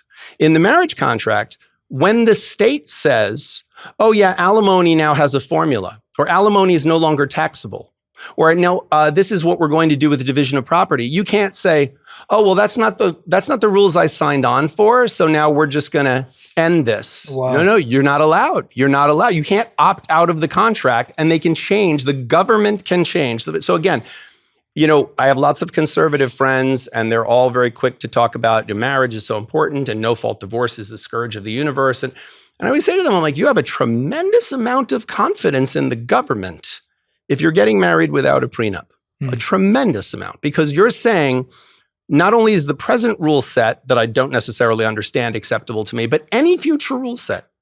And over the last 20 years, at least in the United States, but most countries that I can think of, there has been shifts in government where at any particular time, someone would say, oh, I think the president is terrible. I have several friends that 4 years ago thought the president was terrible, and I have friends who think that this current president is terrible. So whichever side of the aisle you're on, we should have a healthy distrust of allowing the government to make a contract for us that we can't get out of.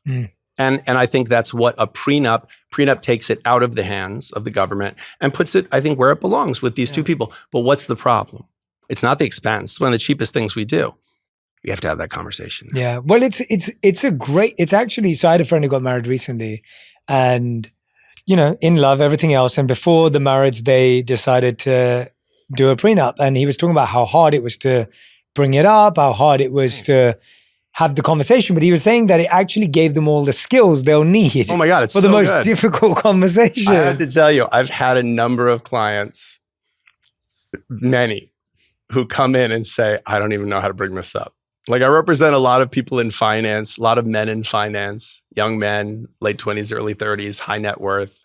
And they're marrying someone who's not in that space. So they're marrying a yoga teacher, or they're marrying, someone who's an artist.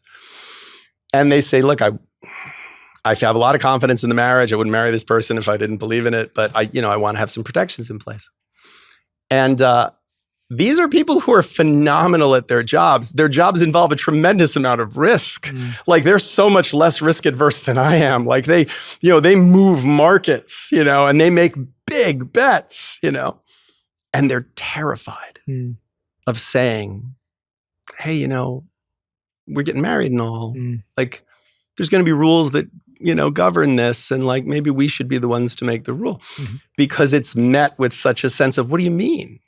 And by the way, it also creates in the person who has perhaps less incentive in that situation to have a prenup, that a prenup would be worse for them rather than better in the event of a divorce. Again, at that moment, you don't know what the future holds for anybody. That person has plausible deniability as to why they're against it. Like, they're not going to say, well, no, I don't want a prenup because I want to be able to take you for everything you're worth. What they would say is, oh, well, no, why would you need a prenup? Like, we're going to stay married forever. Wouldn't you bet on that? You bet on this stock. You won't bet on this? Like, but here's the problem. It's not betting on a stock, because, investing in a stock, I know my maximum loss is whatever I put in, right? So it goes to zero.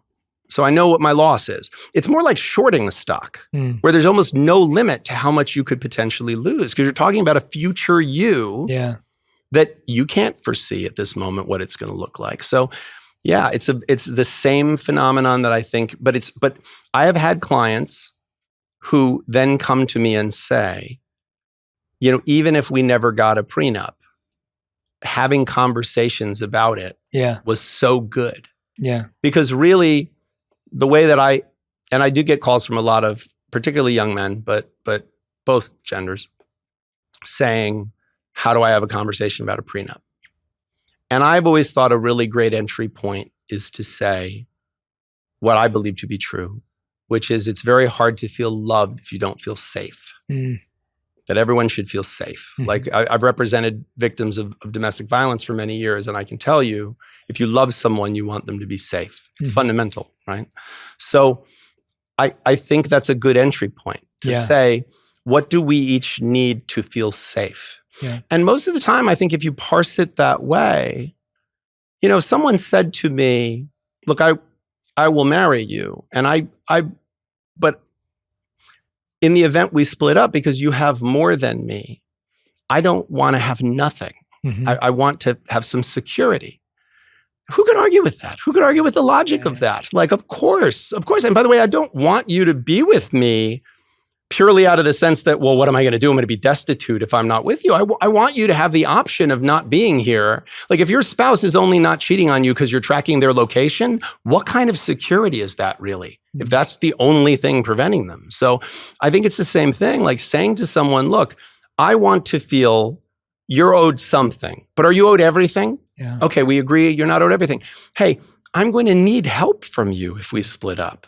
Of course you're going to need help. So let's figure out what that looks like. Let's have a conversation about how to make each other feel safe. That feels like an act of love to me. Yeah.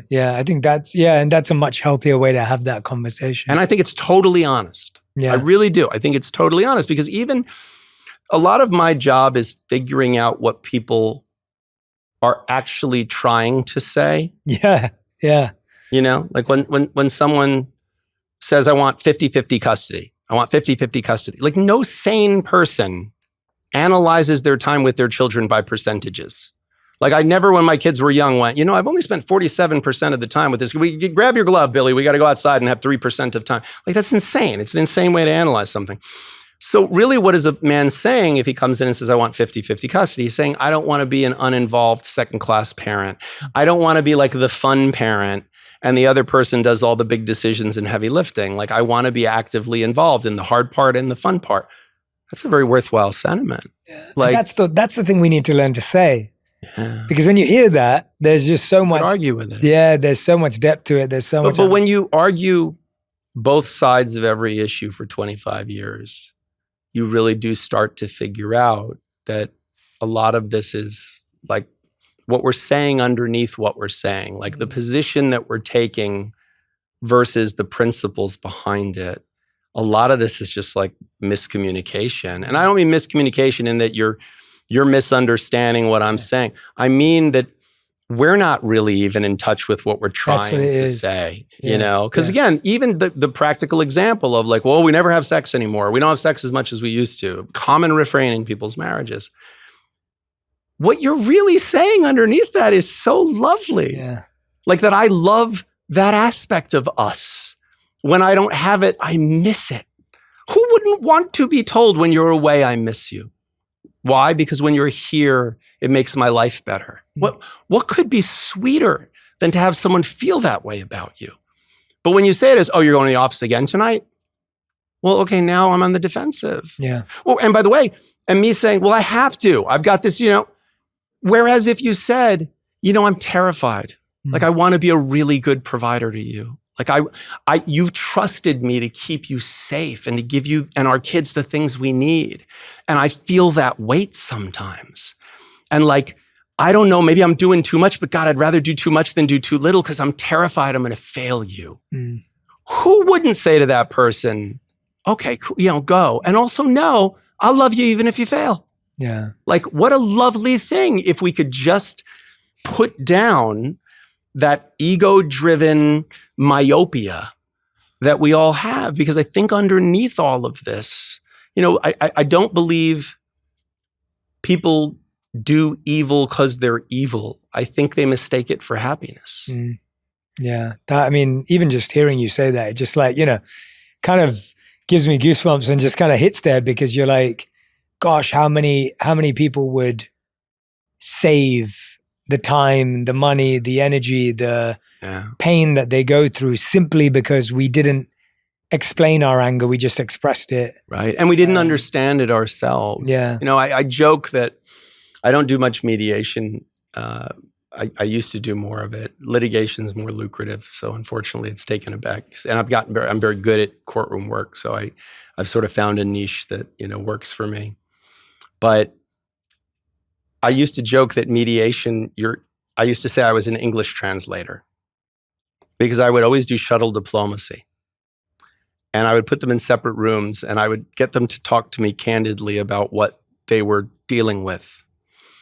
And they would say, like, I don't want to bring the kids around that whore of a girlfriend. And then I'd go in the other room and I'd say, she has some concerns about how the children are being exposed to new relationships. And I'm sure when she's in a new relationship, that's a concern you could share. And he's like, well, yeah, of course. We shouldn't both be, introducing the kids to someone we're not serious about. I'm like, exactly. You don't want your kids to feel untethered. And that now we're having a useful conversation. But if I'd let them go at it with each other, the minute it comes out, there's this feeling of like, and now we're positional, and now we're right at it. Yeah. What's something you've heard in your office or in court that broke your heart? Like I said, I'm sensitive, so I think a lot of things break my heart.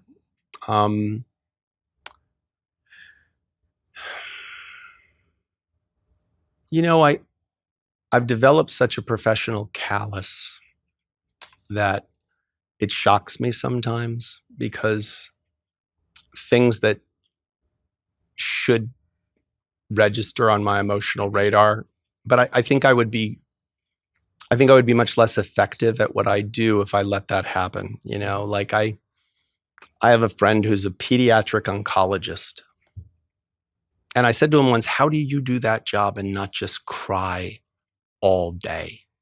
Like, you're just with children with cancer all day. I can't, that would be like one of the rings of hell for me. And he said, it's not hard. He said, I'm here to be of service, and I will be less effective if I allow myself to do that. So I have to learn to turn that part of me off. I have to see this, not lose my humanity, not lose, there's a saying from Rhesus Sardonicus. He said, I have resigned myself to temporary complicity with evil in order to attain certain specific objectives for people whose suffering is greater than my need to maintain moral purity. So I think sometimes so good. I find myself saying, I believe I represent the client, but I also represent the system. And I don't always believe in the client, but I have to believe in the system. And so the things that break my heart most often is when I am used as an instrument for cruelty to another person, or when people in a courtroom lose because they can't afford better representation. I think in our judicial system in the United States, unfortunately, you get as much justice as you can afford sometimes. And it's not supposed to be that way. It's supposed to be equal protection under law. It's really supposed to be, it's what drew me to the field, is this sense that like a multimillionaire and a poor person have equal protection under law, and you're supposed to have vigorous representation. But this is like any other field. Like, there are people that are excellent at it, and the people that are excellent at it very often rise to the top and start to only represent. Like, I jokingly say that, I represent all kinds of people: gay people, straight people, black people, white people. I don't represent poor people very often. I'm $850 an hour. And so people sometimes get less apt counsel that's less expensive. And the only thing more expensive than a good divorce lawyer is a bad one. So I think sometimes that's a very unfortunate reality of our system. I'd like to think that at some chapter in the not too distant future, I'll be at a place in my career where I can just like quit private practice and work for like a legal services agency. I've seen a couple of my colleagues do that, and I'm just cheering for them because they suddenly bring like this massive amount of experience and talent to bear to create access to justice. So I think the things that break my heart in courtrooms are not what you'd think, which is the day-to-day testimony of listening to the pain of people and their children. It really is when the system fails. There are some judges that should not be wearing a robe, like they're supposed to stand for something, and some of them don't. And a bad lawyer can screw things up, but a bad judge can really screw things up in a gigantic way. They're given power, and with great power comes great responsibility. And some of them do not deserve it.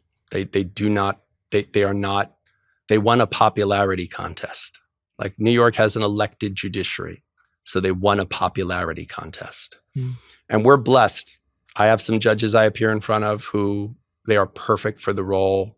They have the temperament, they have the experience, they have the empathy, but there are some that, they're drunk on the power of it. They're mad at the world. They're mad at their own ex-wife or ex-husband, and they're taking it out on people in a courtroom. And when that happens, there's a powerlessness in that I have a very hard time navigating, because I can't be the outcause. Like, I don't know how to fix that. How does someone know, and how do you know, but how does someone know if they should keep trying to fix a relationship or it's time to get a divorce? I mean, that's such a subjective assessment. I'm a fan of, there's that old axiom that, quitters never win and winners never quit. But if you never win and you never quit, you're an idiot. So at some point, I think people have to know it's time, I was a hospice volunteer for many years. And the biggest thing that anyone who works in hospice will tell you is that people call hospice too late. Like, there's so much that you can do in palliative care if they come to you earlier. And they come to you early in the process. If someone has a terminal diagnosis, even if they're not ready for hospice care yet, you can put a plan in place. Okay, when we hit this milestone, we're going to do this. And when we hit this, we can't add years to your life, but we can add life to your years, By the time people are in my office, it's so far down that road that it's, I think, quite hard to find your way back. Right. So I think when you've reached the point in a relationship where you have made real good faith efforts to identify and address the distance, and that has been wholly unsuccessful, and the other person is not committed, maybe not in the same level of commitment as you, but not committed at all, because identifying that there is a problem is the first piece. So if the other person is saying, no, there's no problem, I think there comes a point where, again, sometimes happily ever after means happily ever after separately. And I'm a believer in divorce. Of course, as a divorce lawyer, I have a self-interest in saying that. But even in my own life, I divorced 20 years ago. And my ex-wife is very dear to me. She's still a dear friend. She's been remarried for 15 years, very successfully, much longer than we were ever married, to a wonderful guy. I just got to spend a lot of time with him at my son's wedding, and we had a lot of laughs and a lot of shared time and space together in these two boys who we both love so much. And I think that was an example of, when my ex-wife and I, 20 years ago, when we decided we were going to divorce, we had a very difficult and honest conversation at the kitchen table. And our kids were, I think, 3 and 5 at the time. And we loved them more than anything.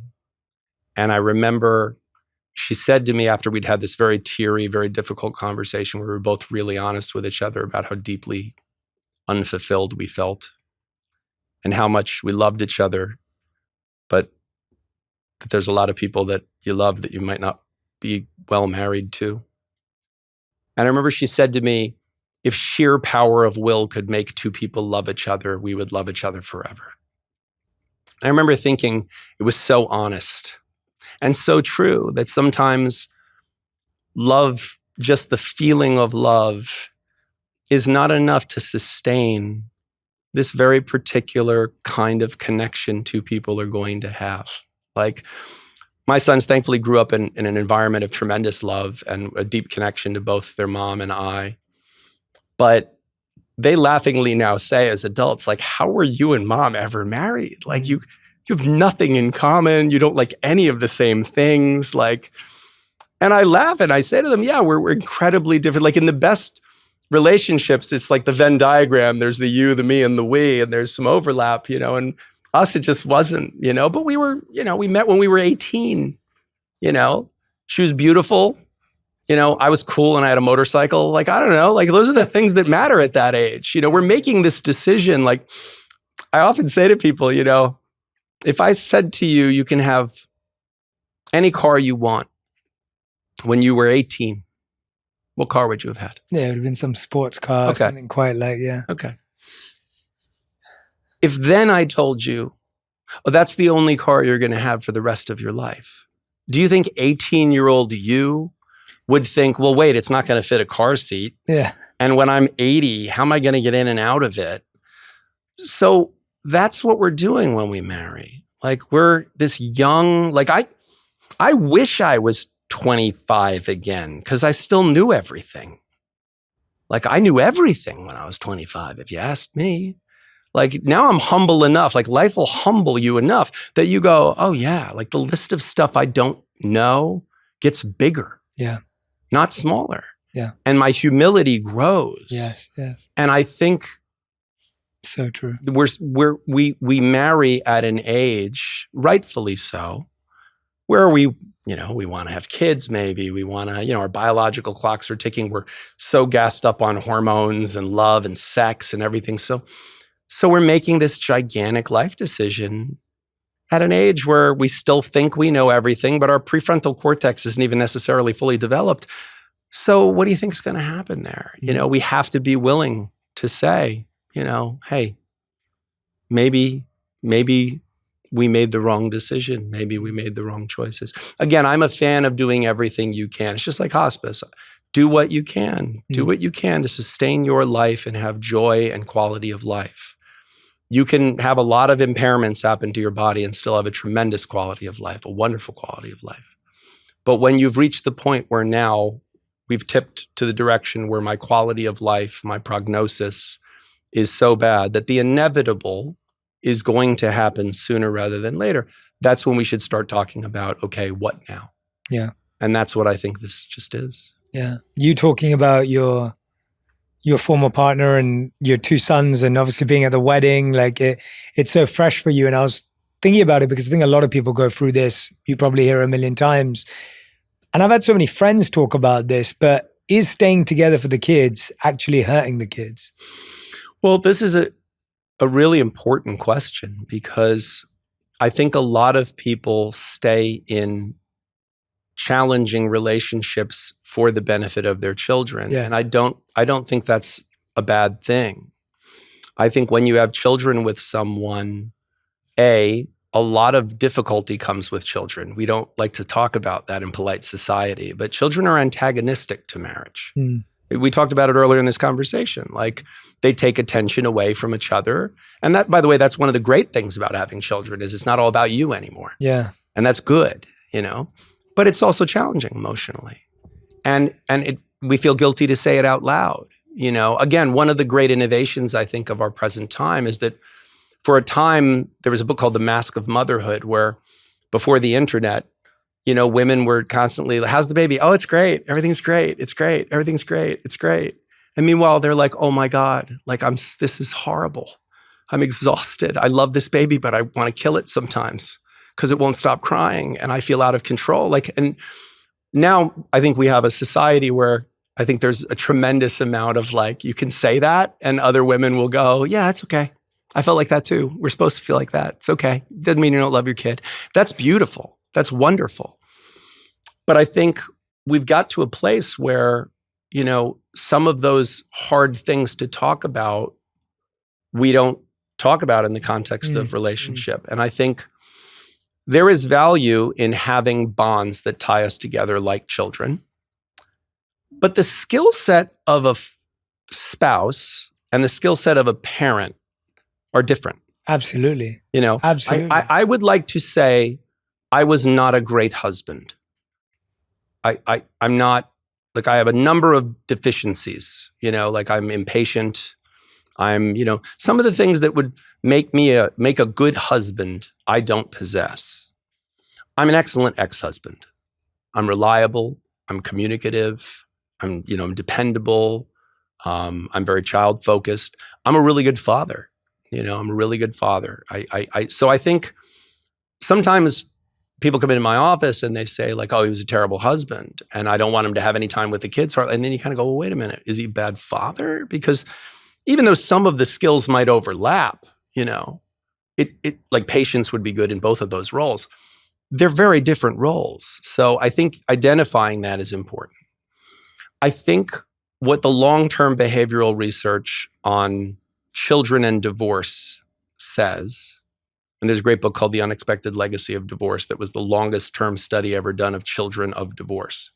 And what it essentially found is that although divorce and conflict, parental conflict, correlate, right? Makes sense. People that have a lot of conflict often divorce.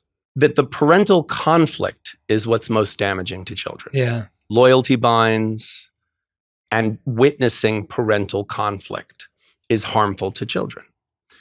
It stands to reason that many children of divorce have grown up in part or in long in a home filled with conflict, because people with lots of conflict often get divorced. But it's not the divorce. It's the conflict that is, and the parental conflict that's so harmful. So I would certainly say, if you are struggling in your relationship and you have children, you have a tremendous incentive to figure out, is there a way for us to reconcile this relationship temporarily or long-term in a way that doesn't betray our core identities or ideals? Yeah. But if you are in a relationship where your children are surrounded by conflict in the ecosystem of your home, I don't think you're doing them any favors gutting it out and staying together. Like, because I don't think the goal of marriage should be, we did it. We did it. We made it to death. We were miserable for the last 30 years, but we did it. Like, that seems strange to me. Mm-hmm.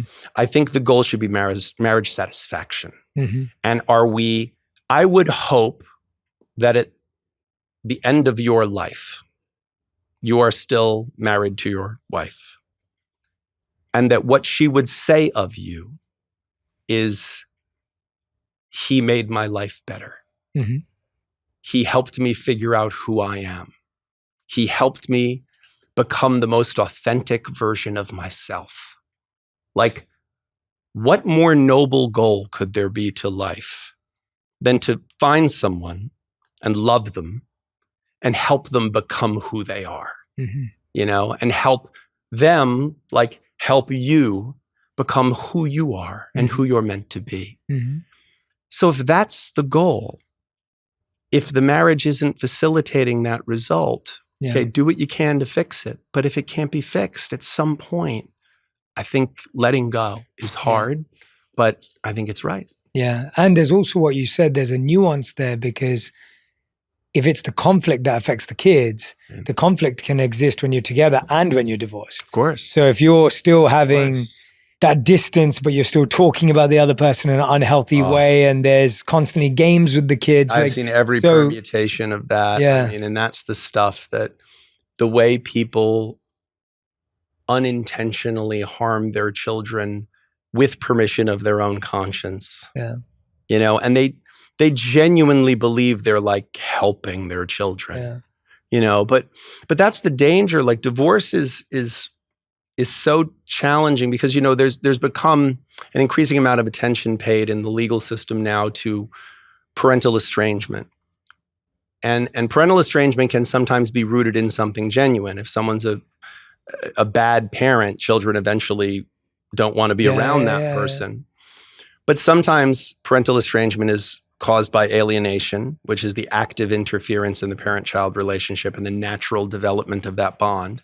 And sometimes it's what's called negative gatekeeping, which is where you could have been helpful in helping your co-parent stay bonded to your child, and instead you chose to do nothing. Yeah. So one is an active interference and the other is a passive, And very often what you see in contested ugly custody cases, which I do a lot of, you see some combination of those things. So like dad steps on the rake. He does something stupid. He yells at the child the way he shouldn't have. He punishes them in a way that he shouldn't have. And mom could have helped the kid navigate that better. But instead, because she doesn't like dad, she weaponizes it. And she has the permission of her own conscience because she goes, I'm protecting my child. But it's so subtle. Like that's the danger is, so like when it takes a rare kind of crazy person to say, your dad is a bad person and you shouldn't love him. But it takes nothing to do, hello, here, it's your dad. Yeah. I just said dad's a bad person. I have to say it out loud.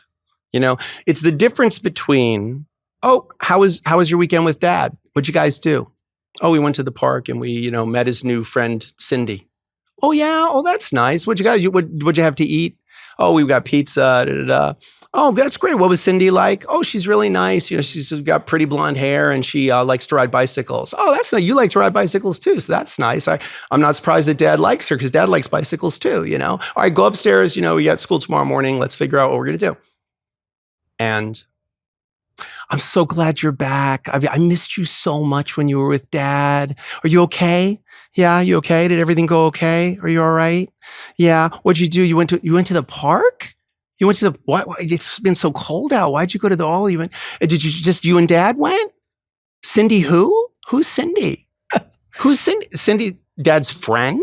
Do you mean dad's girlfriend? Does dad have a girlfriend now and he's not telling anyone that he has a girlfriend? Well, you know what? Go upstairs and get whatever you do. Like, yeah, I just told this kid so much. And the part of the judicial system, because as a lawyer, it doesn't matter what I know, it matters what I can prove. So you know what the judicial system's solution to that is? We'll assign a lawyer to the kid. And the lawyer is going to sit down with the kid and say, does mom ever say bad things about dad? And guess what? The answer is no. I didn't say, what did she say that was bad about dad? She didn't say anything bad about dad. She asked, what'd you have to eat? I missed you. It's nice that you're home. Who's Cindy? Like, who's Cindy? I was asking a question. He brought this person around our child. I don't know who they are, So I just wanted to ask who is she? But meanwhile, no, you sent a whole message to that kid. And by the way, be a grown-up. Like, love your kid more than you hate your ex. Because all you have to do in that situation is do what you do as an adult, which is pretend. Like, I remember my son Noah, who's now 28, the one who just got married. I remember him when he was about 4 years old having pneumonia. And he had like 104 fever. And he was burning up. And he was in my lap. And I remember, like it was yesterday, I remember the doctor said to us, because we called him panicked, and the doctor said, okay, if it goes to 105, you got to get him to the emergency room. And I remember him it's a visceral memory, so sick. And I remember being like, it's okay, buddy, it's okay, you're okay, it's okay. You're okay. No, you're fine. You're just sick right now. It's going to be okay. Don't worry about it. It's okay. Everything's going to be fine. Because that's what you do.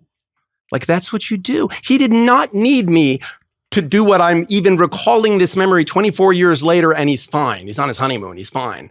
Like, But I'm literally ready to cry thinking about it because I remember being so terrified. I'd never been that scared in my life. I loved this thing more than I'd ever loved anything. And I thought, oh my God, he's going to die. But what he needed me to do in that moment is be strong and lie. Yeah. He needed that from me. And so do that. Just do that.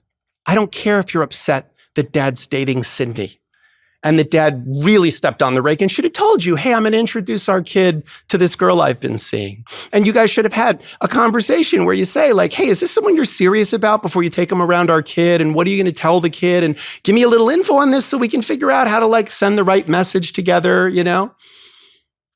That's not the place to have that with the kid. You have to have that with your co-parent. But again, we don't teach people how to do relationships. Yeah. And we don't teach them how to do when relationships end. And with 50% or more of marriages ending in divorce, we could do better at teaching people how to be good ex-husbands and good ex-wives, how to be good co-parents after divorce. But nobody wants to buy that book. Yeah.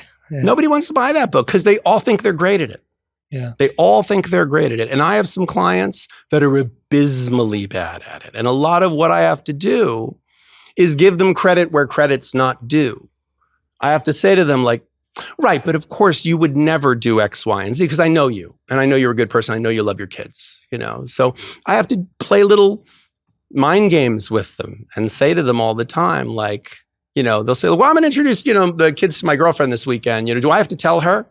I'll go, do you have to? No, you don't have to. But of course you should. Of course you will. Yeah. Like wouldn't you want to know if she was good? Yeah. And obviously this person you're introducing them to, you know, I'm sure you're not doing that with someone that you like met on Tinder and you're, you know, going to know for 2 weeks like this. I'm sure this is a serious relationship. And they're like, well, yeah, it's sort of serious. I'm like, because if it's not, you know, you might, obviously you might want to wait a little bit, you know, and like I have to be in the position where I'm educating them as to what without to do. educating them. Yeah. You've got to kind of be that. Right. Because I'm their advocate. Yeah, absolutely. I'm their advocate. But the truth of my profession and the best of us that do this, because I can say it about my colleagues, although I've never been their client. In the courtroom at the negotiating table, I am a vociferous advocate. I'm a weapon, you know. I'll advocate for whatever crazy position is necessary in that situation. Behind closed doors, I'm this. I'm very blunt with my clients. I'm very candid with them because they don't need me to tell them what they want to hear. They need me to tell them what they need to hear.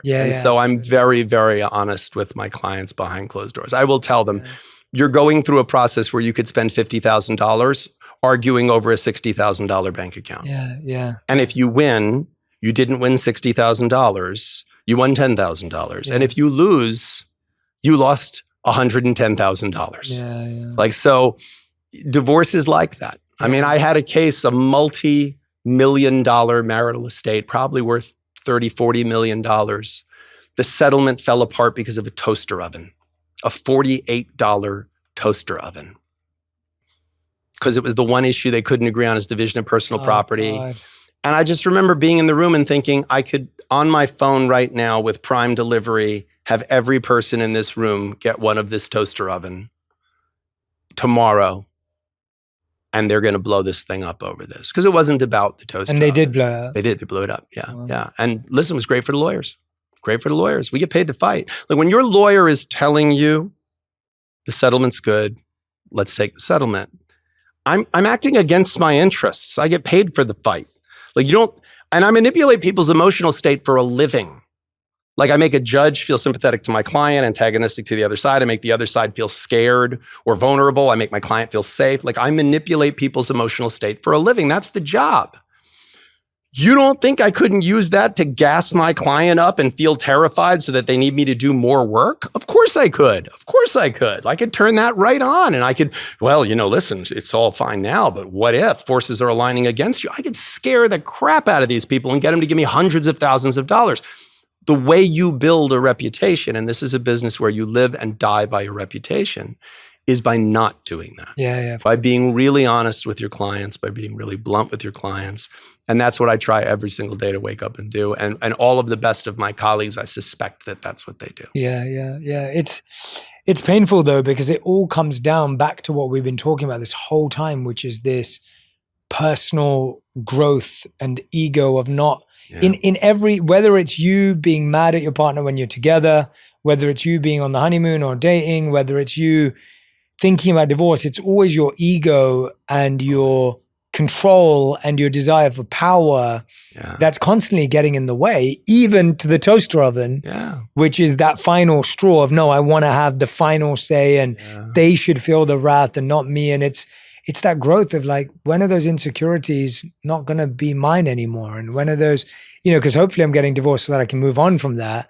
But if I'm still upset that the person's with Cindy, like, that's just pulling me. I'm still controlled by that. And by the way, it's perfectly okay to feel jealous. It's perfectly 100%. okay to feel. But I totally agree. I think all of these problems, whether they're in the context of divorce or in the context of navigating a functional relationship that's having challenges, or employer-employee relationships, you're right. It's all ego-based things.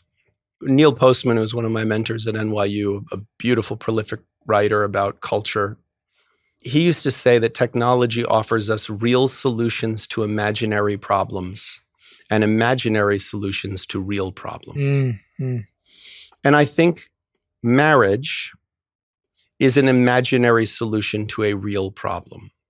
The real problem is we're alone. You feel terribly alone.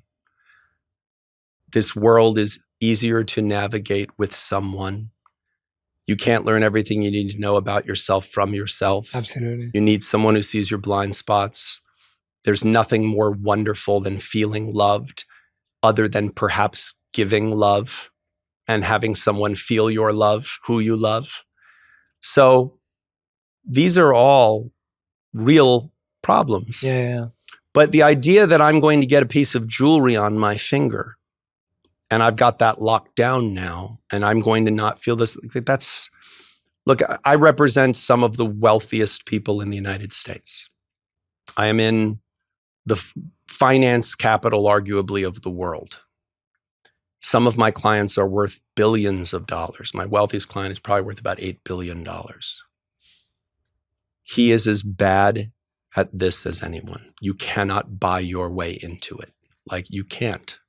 There's no amount of money that you can spend to fix disconnection between you and your partner. There's no Birkin bag you can buy them. There's nothing you can do that will replace some of these fundamental things. And the struggles like money, neither you nor I grew up with money. And I think when you grow up without money, I don't know if this was your experience, it certainly was mine. Money came to symbolize everything I didn't have. Like if I have money, I'll feel safe. If I have money, I'll feel valuable and worthy. If I have money, I'll feel secure. And then you get money and you just have money. Like you still feel unsafe. You still feel, are some things easier? Of course, money's important and it does make some things easier and it does give some modicum of security. But from the fundamental challenges of life, like these real challenges, so those are real problems. I think marriage, again, asking the question, what is the problem to which marriage is a solution, is the key. Who falls for divorce more, men or women? Women by a significant majority. It's over 70% of divorces are incepted by women. Unfortunately, though, that's a statistic that gets unfairly weaponized quite often. How should we process it?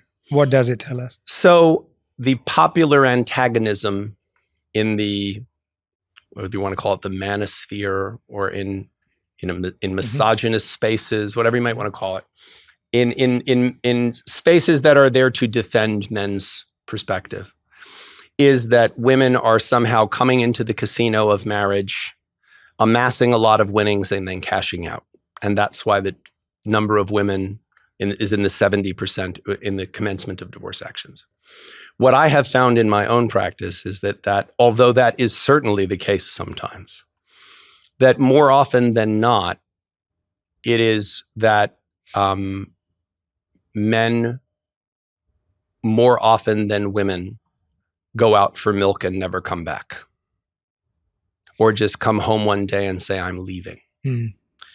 Part of that has to do with children.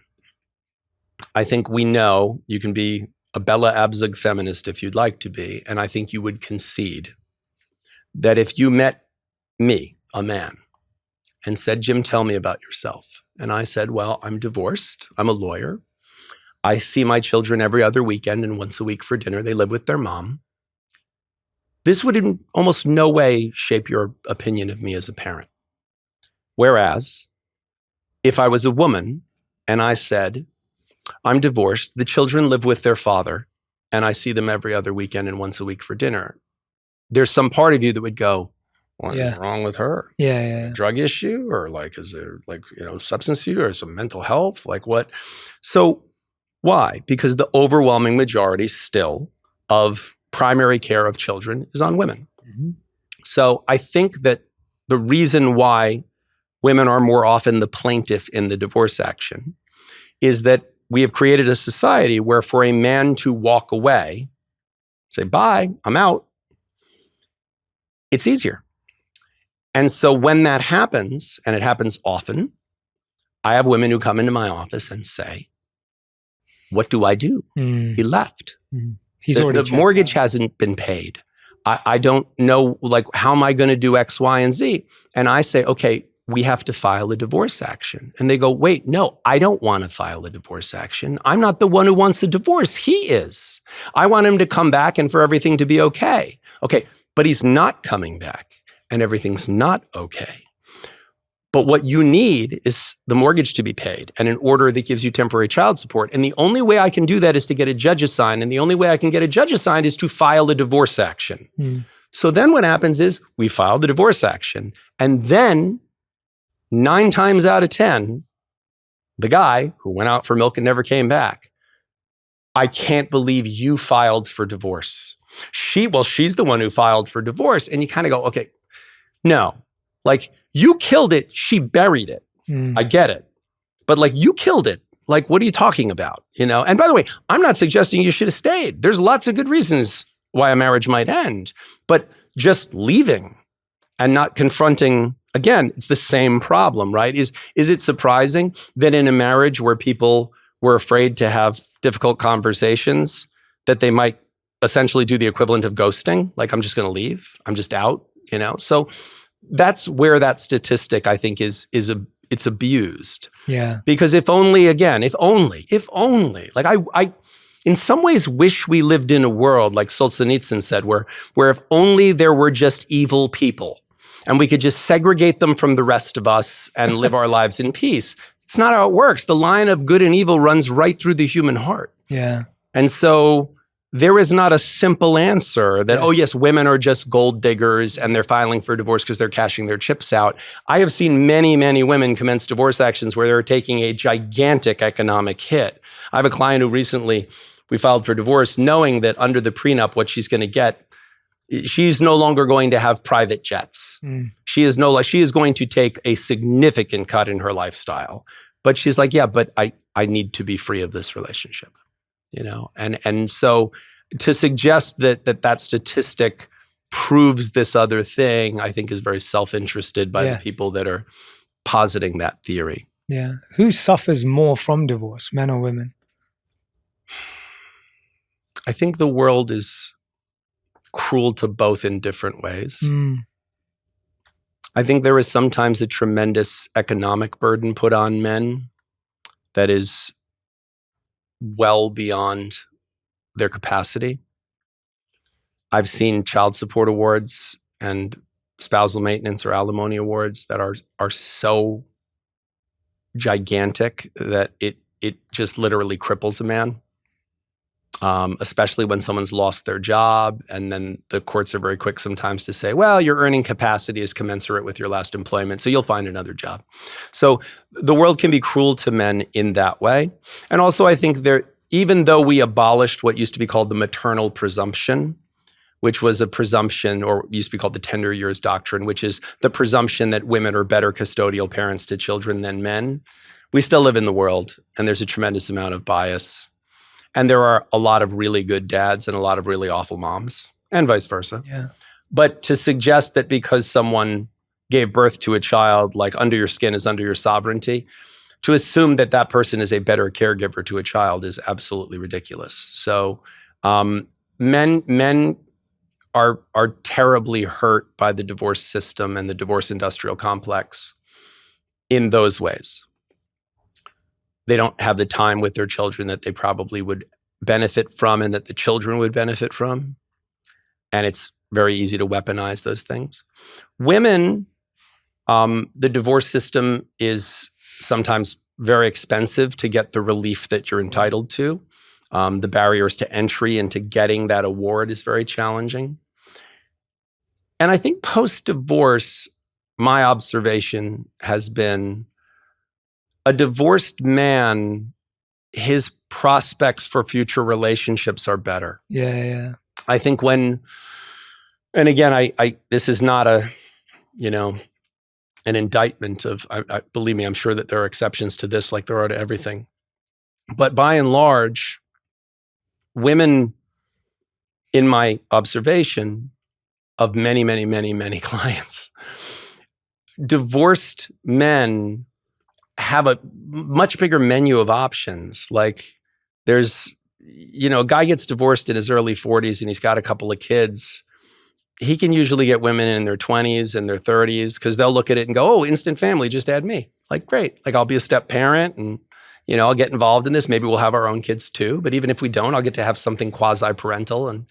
And by the way, there will also be divorced women who hey, our lives are similar. We have co-parents. We have these things. Let's get together and let's get married and Brady Bunch it, Women, I think, get a shorter end of the stick on that. I think that there are a lot of men who see a woman who's divorced, even a young, beautiful, intelligent, articulate woman who's divorced through no fault of her own, perhaps. Maybe she had made a bad choice and this was not a good person for her or for her children.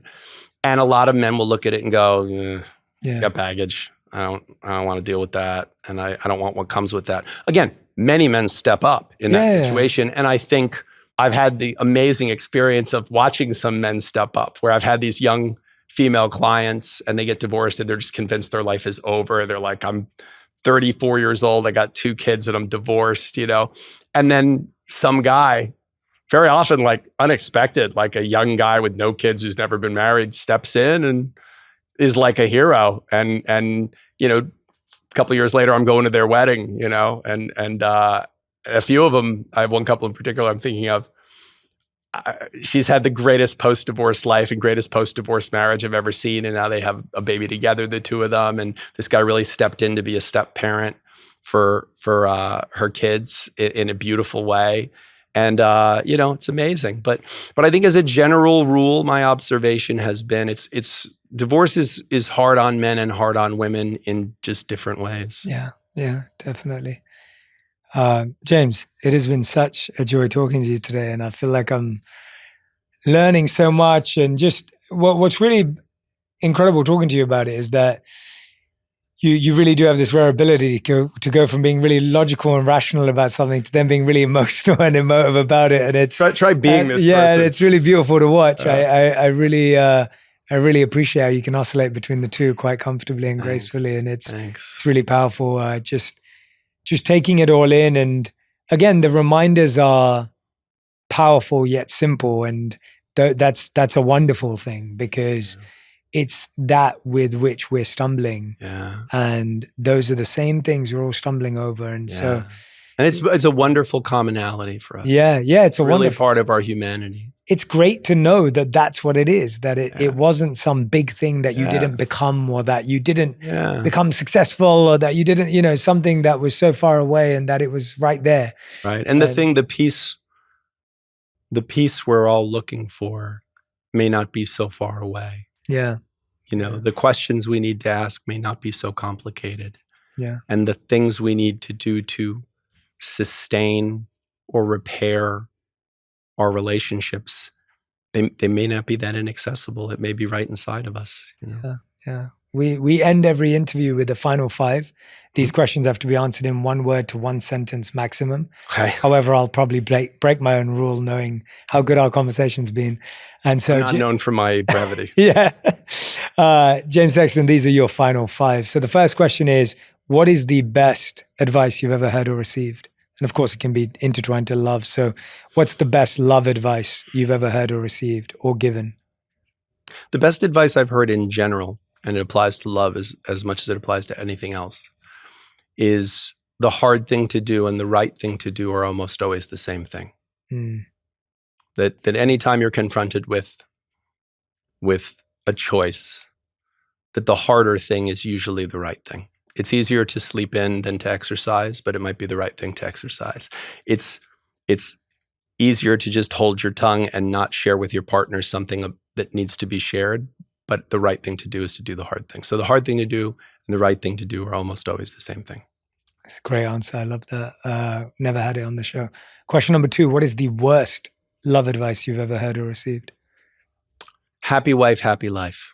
Why is that such bad? People say it all the time, and whoever created that, I want to just throttle them. I have an amendment to it, and that is it should not be happy wife, happy life. Because what's meant by that is just shut your mouth and just do what she tells you, and that's, And I just think it's terrible advice. I think it's a way to build estrangement between two people. It's a way to disconnect.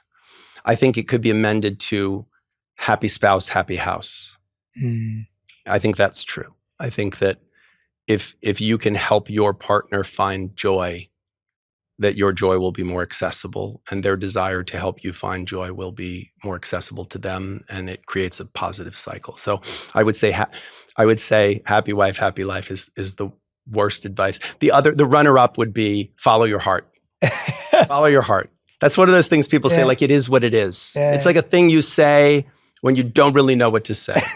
Because I genuinely, like I don't know that you should listen to your brain, because your brain is lying to you all the time. It's good to listen to your body, because your body doesn't lie to you. It doesn't have the agenda that your brain has. But your heart, what you're really saying is listen to what I think, what my mind is telling me my heart is saying, and that's dangerous. Yeah.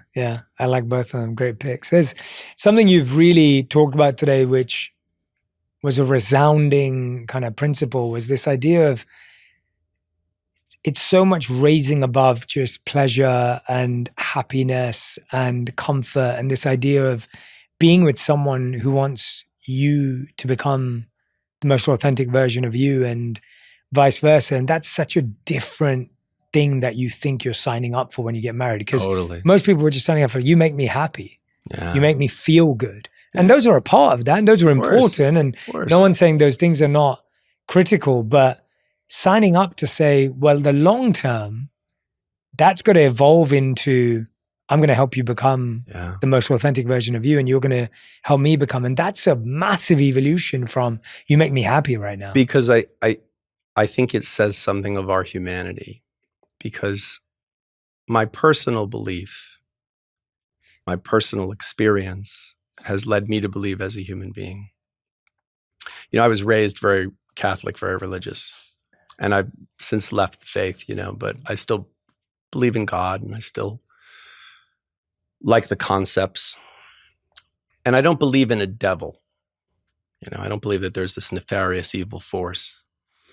But if there was a devil, I think his principal function would be to tell us what I think many of us secretly believe.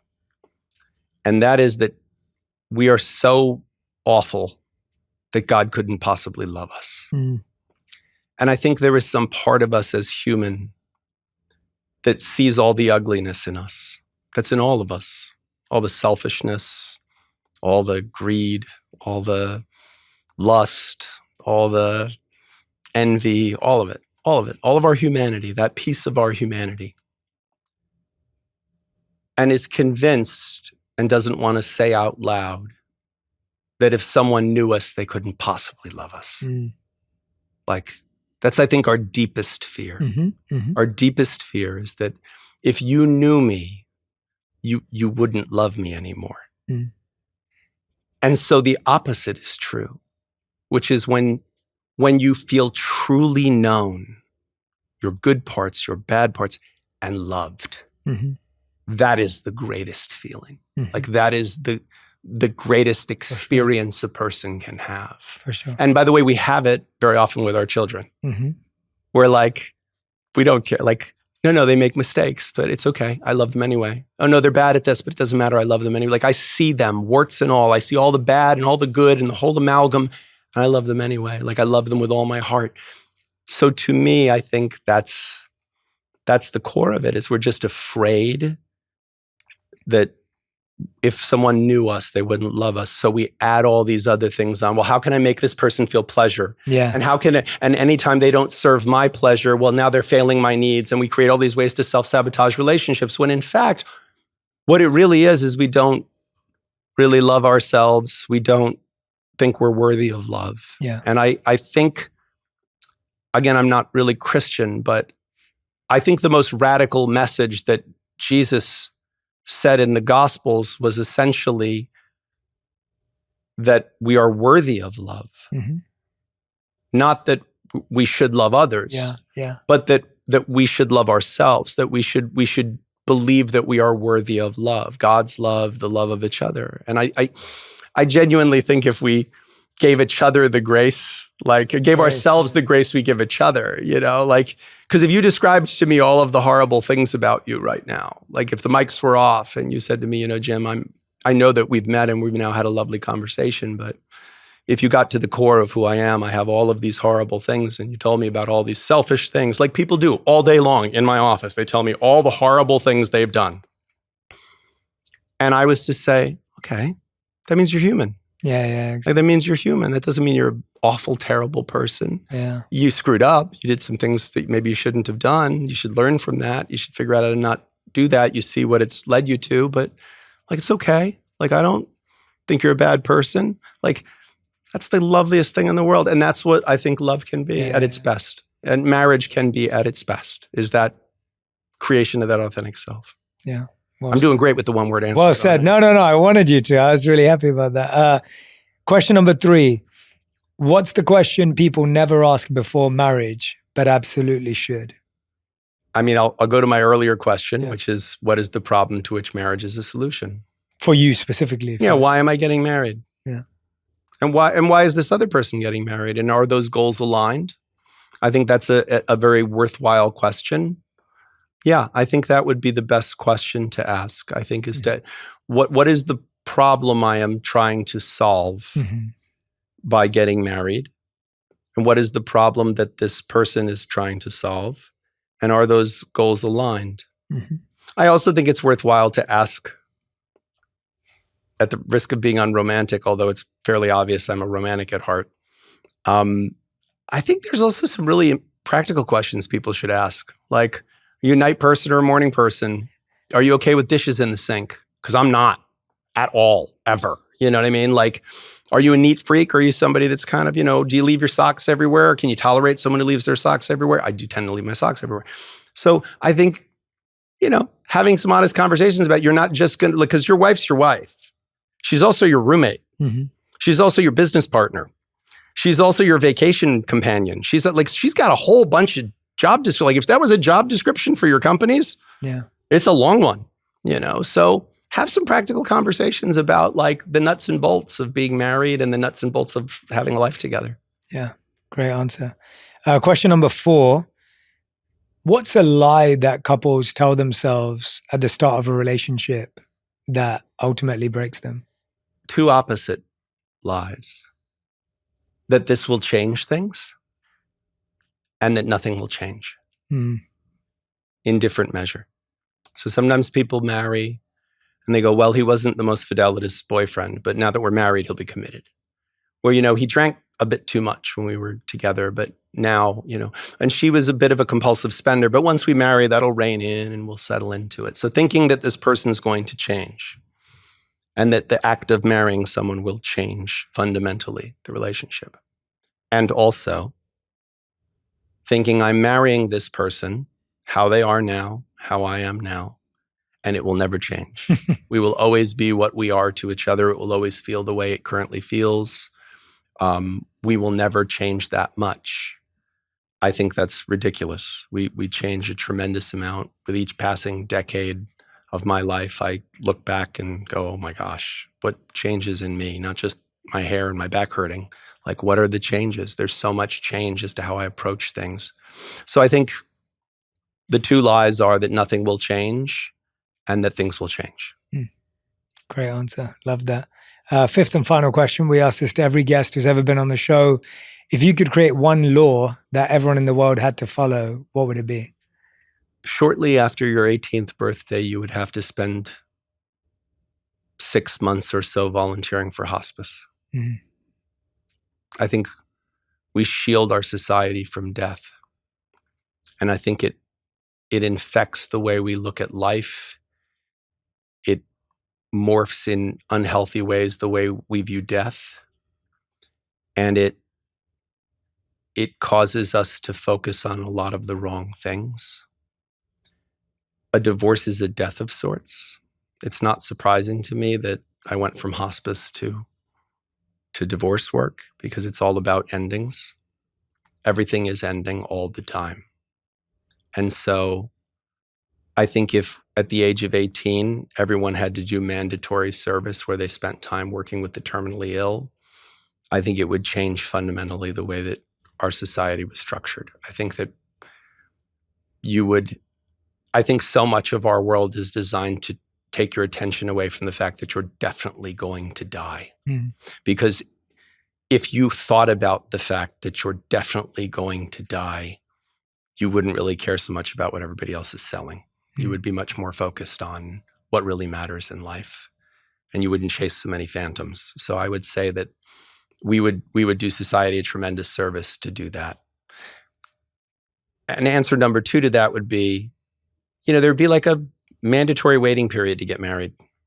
Like, it should not be something that you can do just with $50 by a guy who's dressed like Elvis when you're in Vegas, hopped up on hormones and alcohol. Like, there should be like, with guns, there's like a waiting period, you get a driver's license, you gotta take a written test, you gotta, practice, you get like a learner's permit, and then there's restrictions on how much you're allowed to drive. Like, married, man, it's nothing. You just, here it is, knock yourselves out, kids, figure it out, I think there would be some form of premarital education. Maybe you have to talk to people that have been divorced. You have to talk to people that are divorce lawyers. You have to talk to some people that have been successfully married that volunteer for the gig.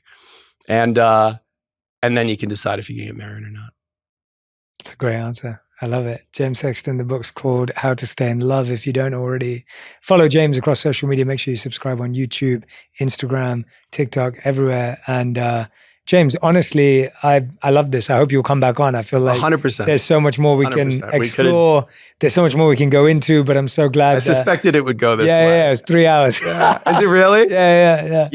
There's very few conversations that I can say that about, but it's really lovely, because there's nothing more lovely than when I absolutely lose track of time in a conversation and it feels like it was a half an hour and I go, how long was that? Yeah. So this is one of those. So of course I would very much welcome the chance to sit down again. And I'm really glad we made this connection. Yeah. Thank you, James. Yeah, you're very welcome. You're awesome. That was amazing. Thanks, you're incredible, man. Thanks, man. If you love this episode, you'll love my interview with Dr. Gabor Mate on understanding your trauma and how to heal emotional wounds to start moving on from the past. Everything in nature grows only where it's vulnerable. So a tree doesn't grow where it's hard and thick, does it? It grows where it's soft and green and vulnerable.